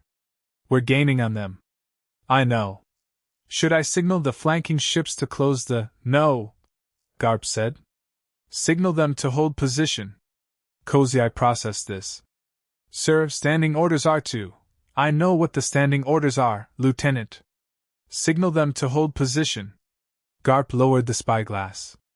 I'm going ahead alone. Alone? Sir? That's what I said. Kozai had the expression of a man who has received an order that he knows is correct in context, and does not have the context. He went to signal the flanking ships.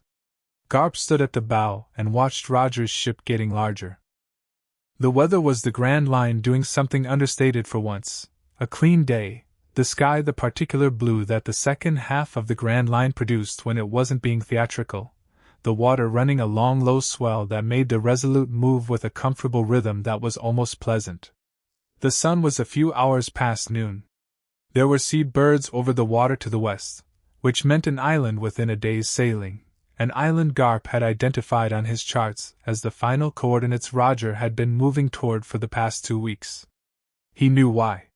He'd read the Void Century documentation that had been filtering through the academic networks and the civilian channels and the dozen other routes Roger had used to distribute it, and he understood enough about what the road poneglyphs were, and what they pointed to that the final location on Roger's trajectory made sense. Not Laugh Tale itself. Roger wasn't going back to Laugh Tale. He was going somewhere adjacent to it, somewhere that allowed the path to Laugh Tale to be set in the specific configuration that Roger had been building toward. Garp let the Resolute close the distance. Roger's ship noticed them at about 2 miles out.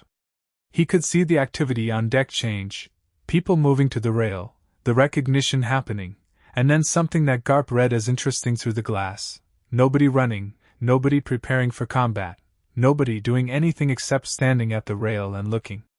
At 1 mile, a figure detached from the group at the rail and moved to the stern, and stood there.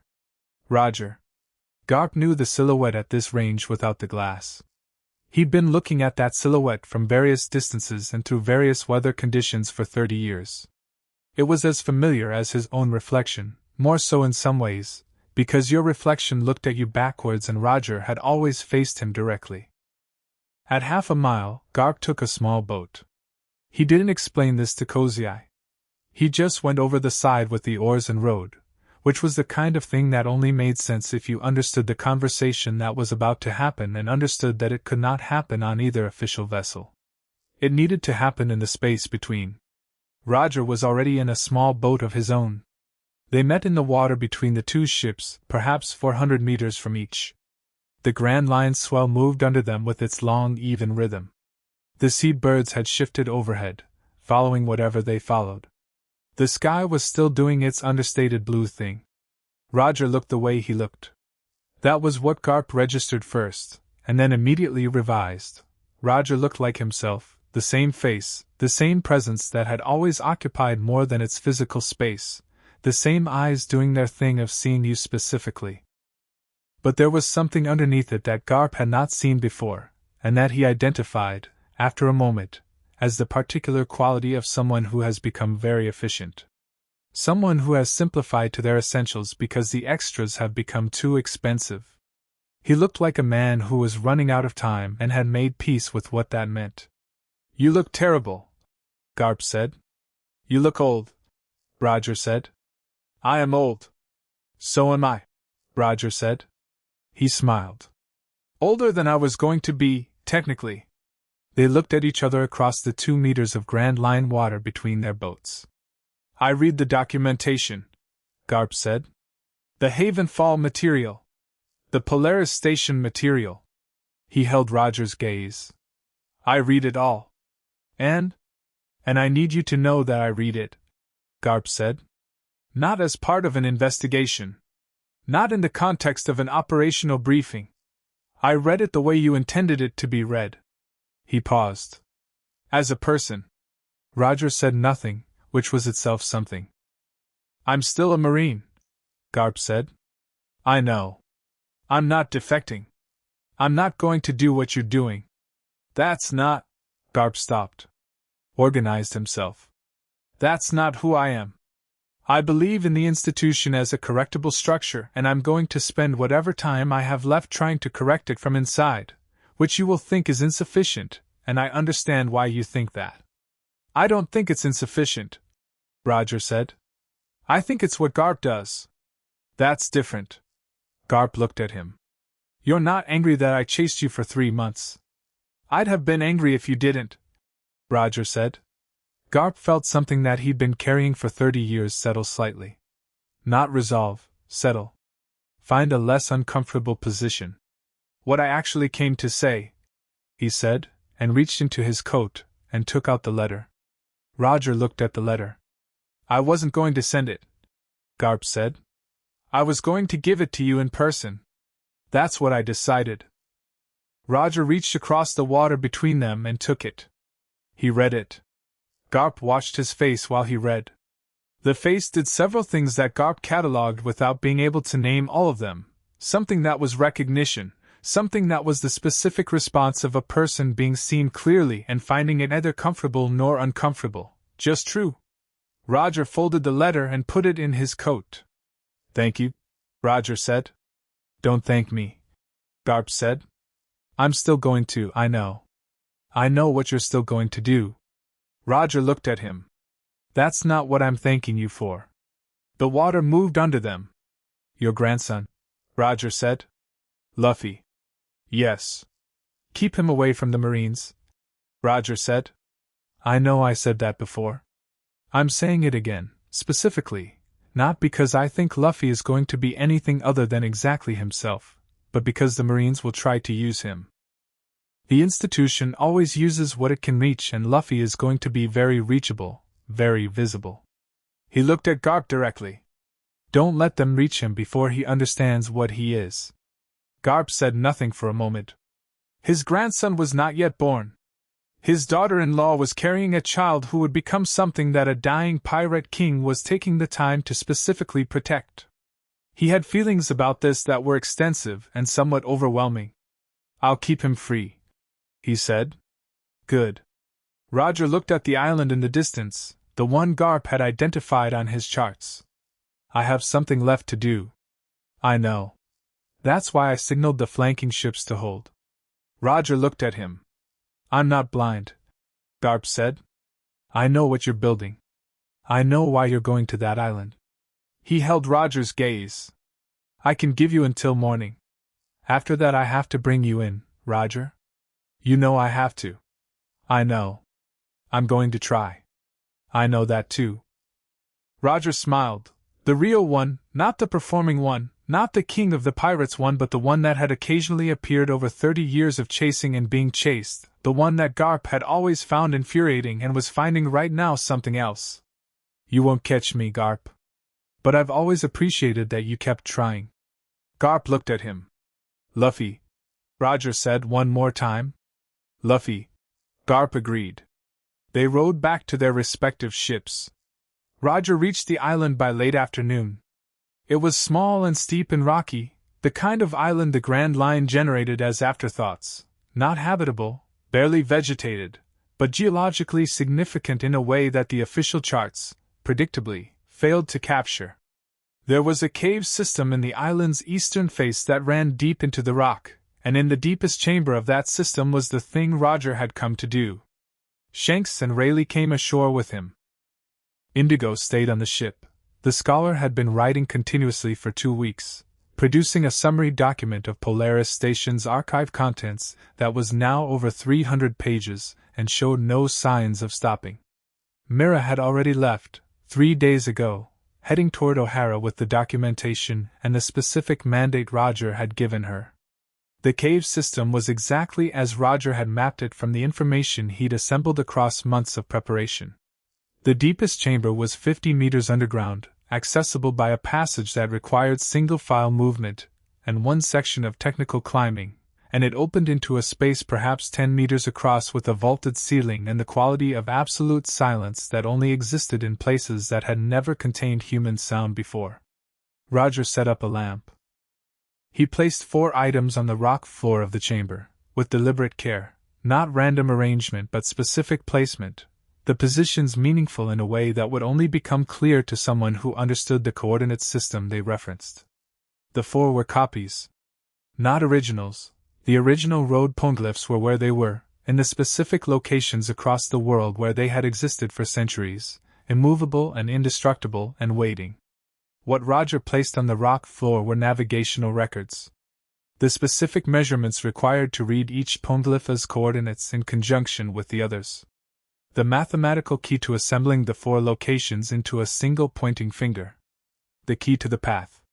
He had written it in a format that was not standard marine cipher, not world government code, a personal system that had evolved over 30 years of keeping navigation secrets from the most sophisticated intelligence apparatus in the world. A system that was, in practical terms, unreadable without knowing where to start. He placed, alongside the 4 records, a 5th document. This one was not navigational. It was a letter, and like the other letter, the one to Rouge, it had taken him several nights to write, and had cost him something real in the writing. This one was addressed differently than anything else he'd written. It said, "To whoever laughs when they find this." Shanks was watching from the passage entrance. Rayleigh was beside him. Neither of them came forward into the chamber, and Roger understood this as the correct instinct. This was something that needed to be done alone, or as close to alone as a man with people who loved him could manage. He read the letter one more time before he sealed it. "I went to Laugh Tale. I read Joy Boy's apology. I understood what he meant, not just intellectually but in the specific way that you understand something when you've been carrying the same weight as the person who wrote it. He couldn't do it. I couldn't do it either, though for different reasons. He ran out of circumstance. I'm running out of time. These are not the same problem, which means the solution is different.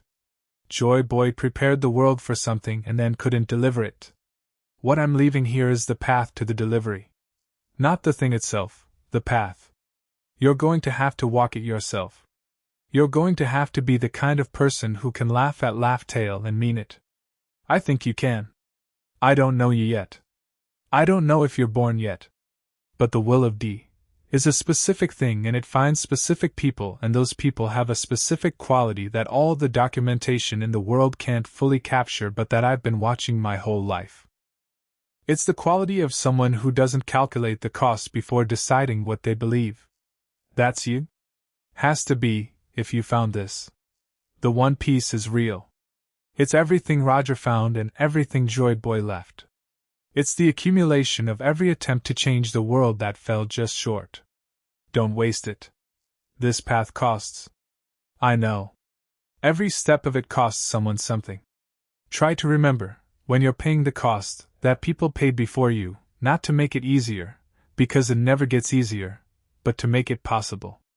It's possible. Gold, Roger P.S. There's a man named Silvers Rayleigh who will teach you to use your power properly. Find him. He's the best person I've ever known, and he'll pretend otherwise, but don't believe him. He sealed it. He arranged the 5 documents in the chamber and looked at them in the lamplight. The 4 navigational records and the letter, sitting on the rock floor of the deep cave on the small steep island with the Grand Line silence around them. He thought about Joy Boy standing at his own end, writing his own apology, understanding that the thing he tried to do was not done. He thought, this time it will be done. He picked up the lamp and walked back through the passage. Rayleigh said nothing when Roger emerged. He just looked at his face and read whatever was there and nodded once, which was 30 years of communication compressed into a single gesture. Shanks said, "It's done! It's done!" Roger said. They came out of the cave system into the late evening, the Grand Line sky going through its extravagant sunset performance, the water around the island turning the colors it turned. Roger stood on the rocky shore for a moment and breathed the air, salt and rock and the particular mineral quality of Grand Line Islands, the smell he'd been breathing his whole life, so familiar it was almost indistinguishable from his own body. The illness was there. It was always there now. He breathed through it with the technique Crocus had given him and found the baseline and stood in it. He felt the ship's pull. The specific communication between a sailor and the water his ship was on, not metaphorical, the actual physical awareness that years of living on a vessel produced, the sense of the hull and the current, and the wind working on the rigging, the way a ship felt like an extension of yourself when you'd lived on one long enough. He looked at Rayleigh. "I want to sail," Roger said. Rayleigh understood immediately. He always understood immediately. "Where?" "Nowhere specific. Just out. Just..." Roger looked at the water. "The way we used to. Before we had somewhere to be." Rayleigh looked at him for a long moment, doing the calculation that Roger knew came out the same way it always had, would always come out, across 30 years of calculations. He nodded. "All right." They went aboard. Roger took the helm himself, which he hadn't done in weeks. Rayleigh had been at the helm for most of the journey from Polaris Station, managing Roger's capacity carefully, and Roger had let him because the capacity was real and the management was necessary, and he trusted Rayleigh with everything he was, including the parts that were diminishing. But tonight he took the helm. The ship moved out from the island's lee and into the open water, and Roger let the wind find the sails and felt the hull come alive under him, the specific conversation between the wood and the sea that he'd been having since he was younger than Shanks was now. The Grand Line opened around them in every direction, enormous and indifferent and completely, consistently, incandescently alive. Shanks came to the bow and sat there with his legs over the edge and his face into the wind. Crocus made the tea. He brought it to Roger at the helm without comment. Roger drank it. They sailed. The night came up around them the way Grand Line nights came, fast, dramatic, the stars appearing in quantities that felt almost argumentative, more stars than any sky had a reasonable right to contain. Roger had always felt about the Grand Line night sky the way some people felt about religious architecture, not reverence exactly, but something in that neighborhood, the response of a finite thing to the presence of the genuinely infinite. He thought about everything. Not strategically.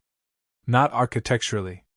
He let it all be present at once: Rouge, and the child she was carrying who Roger would not live to meet, and the specific ache of that which he'd spent months refusing to let be large and was allowing, tonight, to be as large as it actually was. He thought about Shanks at the bow and everything the kid was going to become, and the absolute certainty he felt about it, the way you were certain about weather. He thought about Rayleigh standing a few feet away, being present in the way that was specifically Rayleigh, available without intruding, steady without being static, the best person Roger had ever known regardless of what he was going to write in letters to the future. He thought about Garp. Out there somewhere on the Resolute, probably awake, probably at his own bow, reading the water in the dark. He thought about Loguetown's scaffold and the noose and the craftsmen's joints and the crowd with their hunger faces. He thought about walking away from it. He thought about whether he made the right choice. The illness moved in his chest. He breathed. Found the baseline. He thought yes. Without qualification. Yes, this was the right choice. Not because he'd done more good alive than he would have as a martyr, though he believed that, had believed it from the moment he understood what he was building.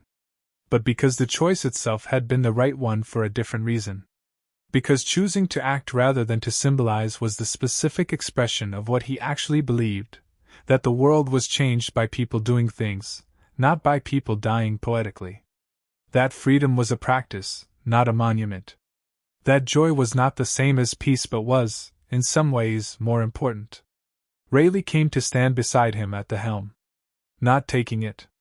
Just standing there. "Roger," he said. "I know," Roger said. Rayleigh was quiet for a moment. The ship moved. The stars did their thing. "You know I'm not." He started, and stopped, and Roger waited. "I'm going to stay in the world for a while," Rayleigh said. "After. Not." Another stop. "Not because I don't want to follow you, but because there's work left." "I know," Roger said again. "Someone needs to be here when the path is walked. Someone who can help." "I know, Ray." "The pawnshop idea," Rayleigh said. "I've been thinking about retiring to a pawnshop." Roger looked at him sideways. "Sobriety," Rayleigh said. "I think I'd like to coach ships. It's meditative work." "You," Roger said, "are the least meditative person I know. People change. You won't." Rayleigh looked at the water. "No," he agreed. "But I'll coach ships anyway. And wait." Roger turned back to the helm. He felt the ship through his hands, the living communication of wood and wind and water, and breathed with it, matching the rhythm, the way you matched a heartbeat when you were close to someone. "I'm glad I didn't go to the scaffold," Roger said. "So am I. I was genuinely considering it. The execution? I'd convinced myself it was the best way." "I know. I was going to let you," Rayleigh said, "and then argue with you about it afterward." Roger laughed. The big laugh, the one that had escaped from him at Loguetown, that had rolled off the scaffold and through the square and carried across the water. It came up from the same place it always did, genuine and uncontrollable, and it went out across the Grand Line night in all directions like something being set free. Shanks turned from the bow and looked back, grinning. Crocus appeared from below with the expression of a man who has been a ship's doctor for 20 years and is still capable of being startled by the specific sound of Roger laughing. Rayleigh put his hands in his pockets and looked at the stars. The laugh faded. Roger was quiet for a moment, feeling the echo of it in his chest, in the ship, in the water around them. "You know what Joy Boy's mistake was?"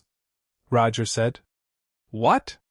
"He apologized," Roger said, "for not finishing it. He wrote that apology, and he sat with the weight of not finishing it, and I think he died with that weight." Roger looked at the stars.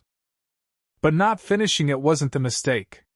Not finishing it was just circumstances. What mattered was that he tried. What mattered was that the trying created conditions that the next person could work with." He paused. "I'm not going to apologize for not finishing it.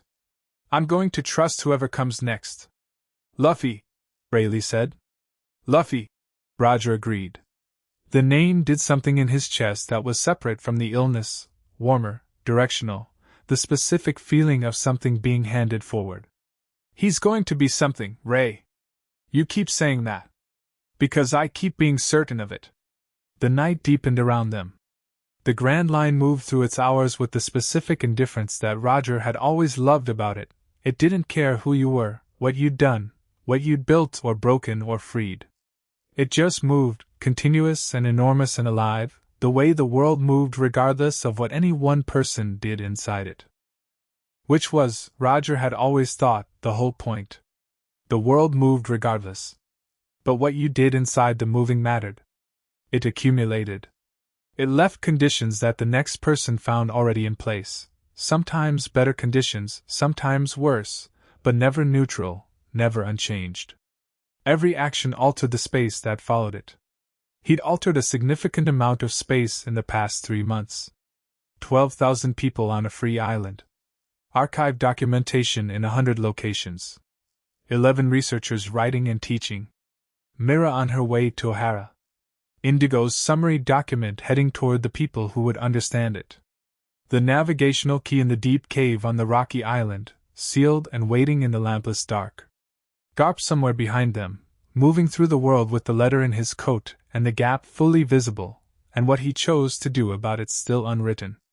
Shanks at the bow, 17 years old, with everything ahead of him. Rayleigh at his side, steady as the tide. Roger at the helm of the ship he'd sailed since before any of this, breathing through the illness, feeling the water speak through the wood under his hands. He sailed through the night.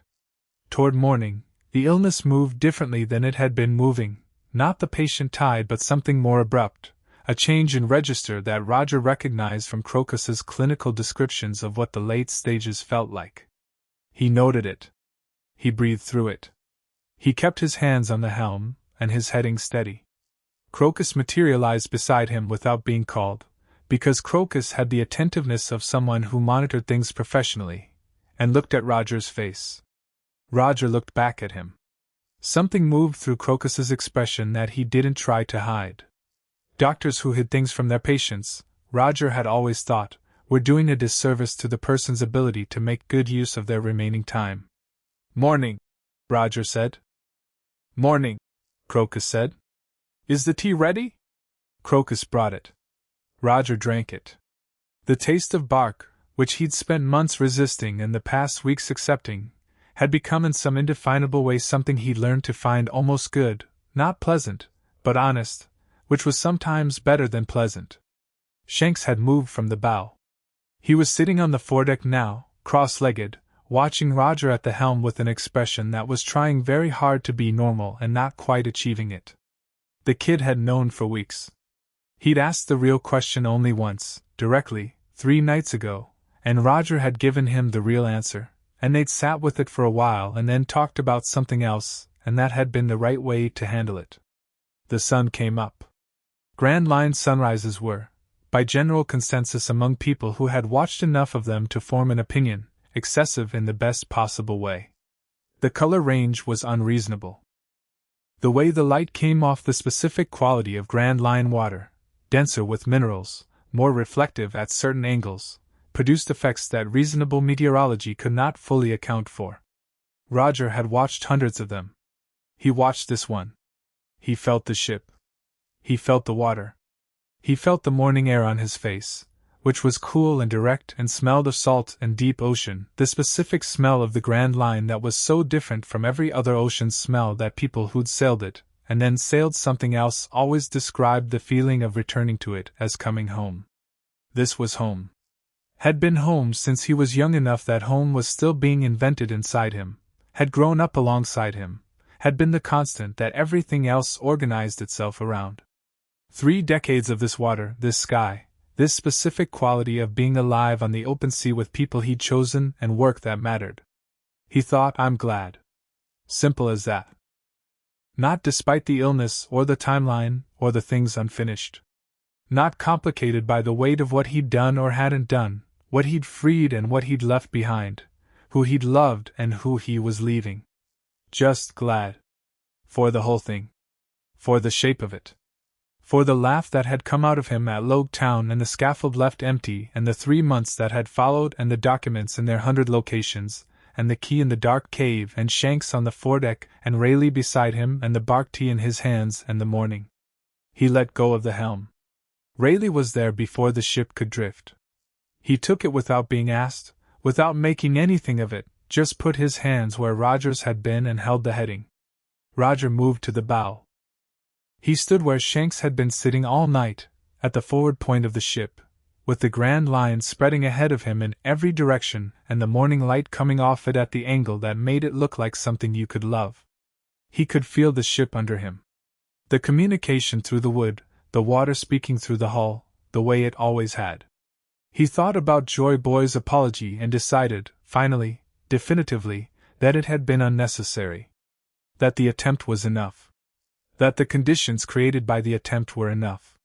That trust in whoever came next was not resignation but its own kind of faith, the specific faith of someone who had been to Laugh Tale, and read the final poneglyph and laughed, and understood what the laughter meant. It meant, it continues. Not me. Not this moment. Not even this particular set of circumstances. But the thing underneath all of it, the will, the reaching, the absolute refusal to accept that the world couldn't be different from what it was, that continued. Had continued through Joy Boy and through the 8 centuries of the Void Century and through Roger himself, and would continue through Luffy and through whoever came after Luffy and through everyone who heard a story about any of them and felt the hunger in their face that said, "Tell me it's possible." It was possible. The Grand Line moved under the ship with its customary enormous indifference. Roger stood at the bow in the morning light and felt everything. His name was Gol D, Roger. He had been the king of the pirates. He had sailed to the end of the world and laughed. He had stood at a scaffold in Loguetown and chosen differently. He had freed 12,000 people and opened archives and scattered keys in dark caves and written letters to people not yet born and sailed through 3 months of the Grand Line with the illness in his chest and his hands on the helm and his crew around him. He had not apologized for any of it. He wouldn't. He breathed in. He breathed out. Behind him, Rayleigh held the heading. Ahead of him, the Grand Line opened, continuous and enormous and alive, all the way to the horizon. Roger laughed. The sound of it went out across the water in every direction, carrying across the Grand Line morning, the laugh of a man who had understood something genuinely wonderful about the situation he was in, that the story didn't end here, had never been going to end here, would continue forward through the people and the documents and the sealed cave and the letters and the freed islands and eventually, inevitably, through a boy named Luffy who would walk to the end of everything and find it. Waiting. The laugh went on. The sea went on. And somewhere in South Blue, Rouge held a letter against her chest with her eyes closed, and Garp stood at the bow of the Resolute and heard, across an impossible distance, the echo of something carrying on the water, and Shanks sat on the deck of the ship with his knees drawn up and his face turned toward the bow, and Rayleigh held the heading with his eyes on the horizon and his hands steady. The Grand Line moved. The story continued.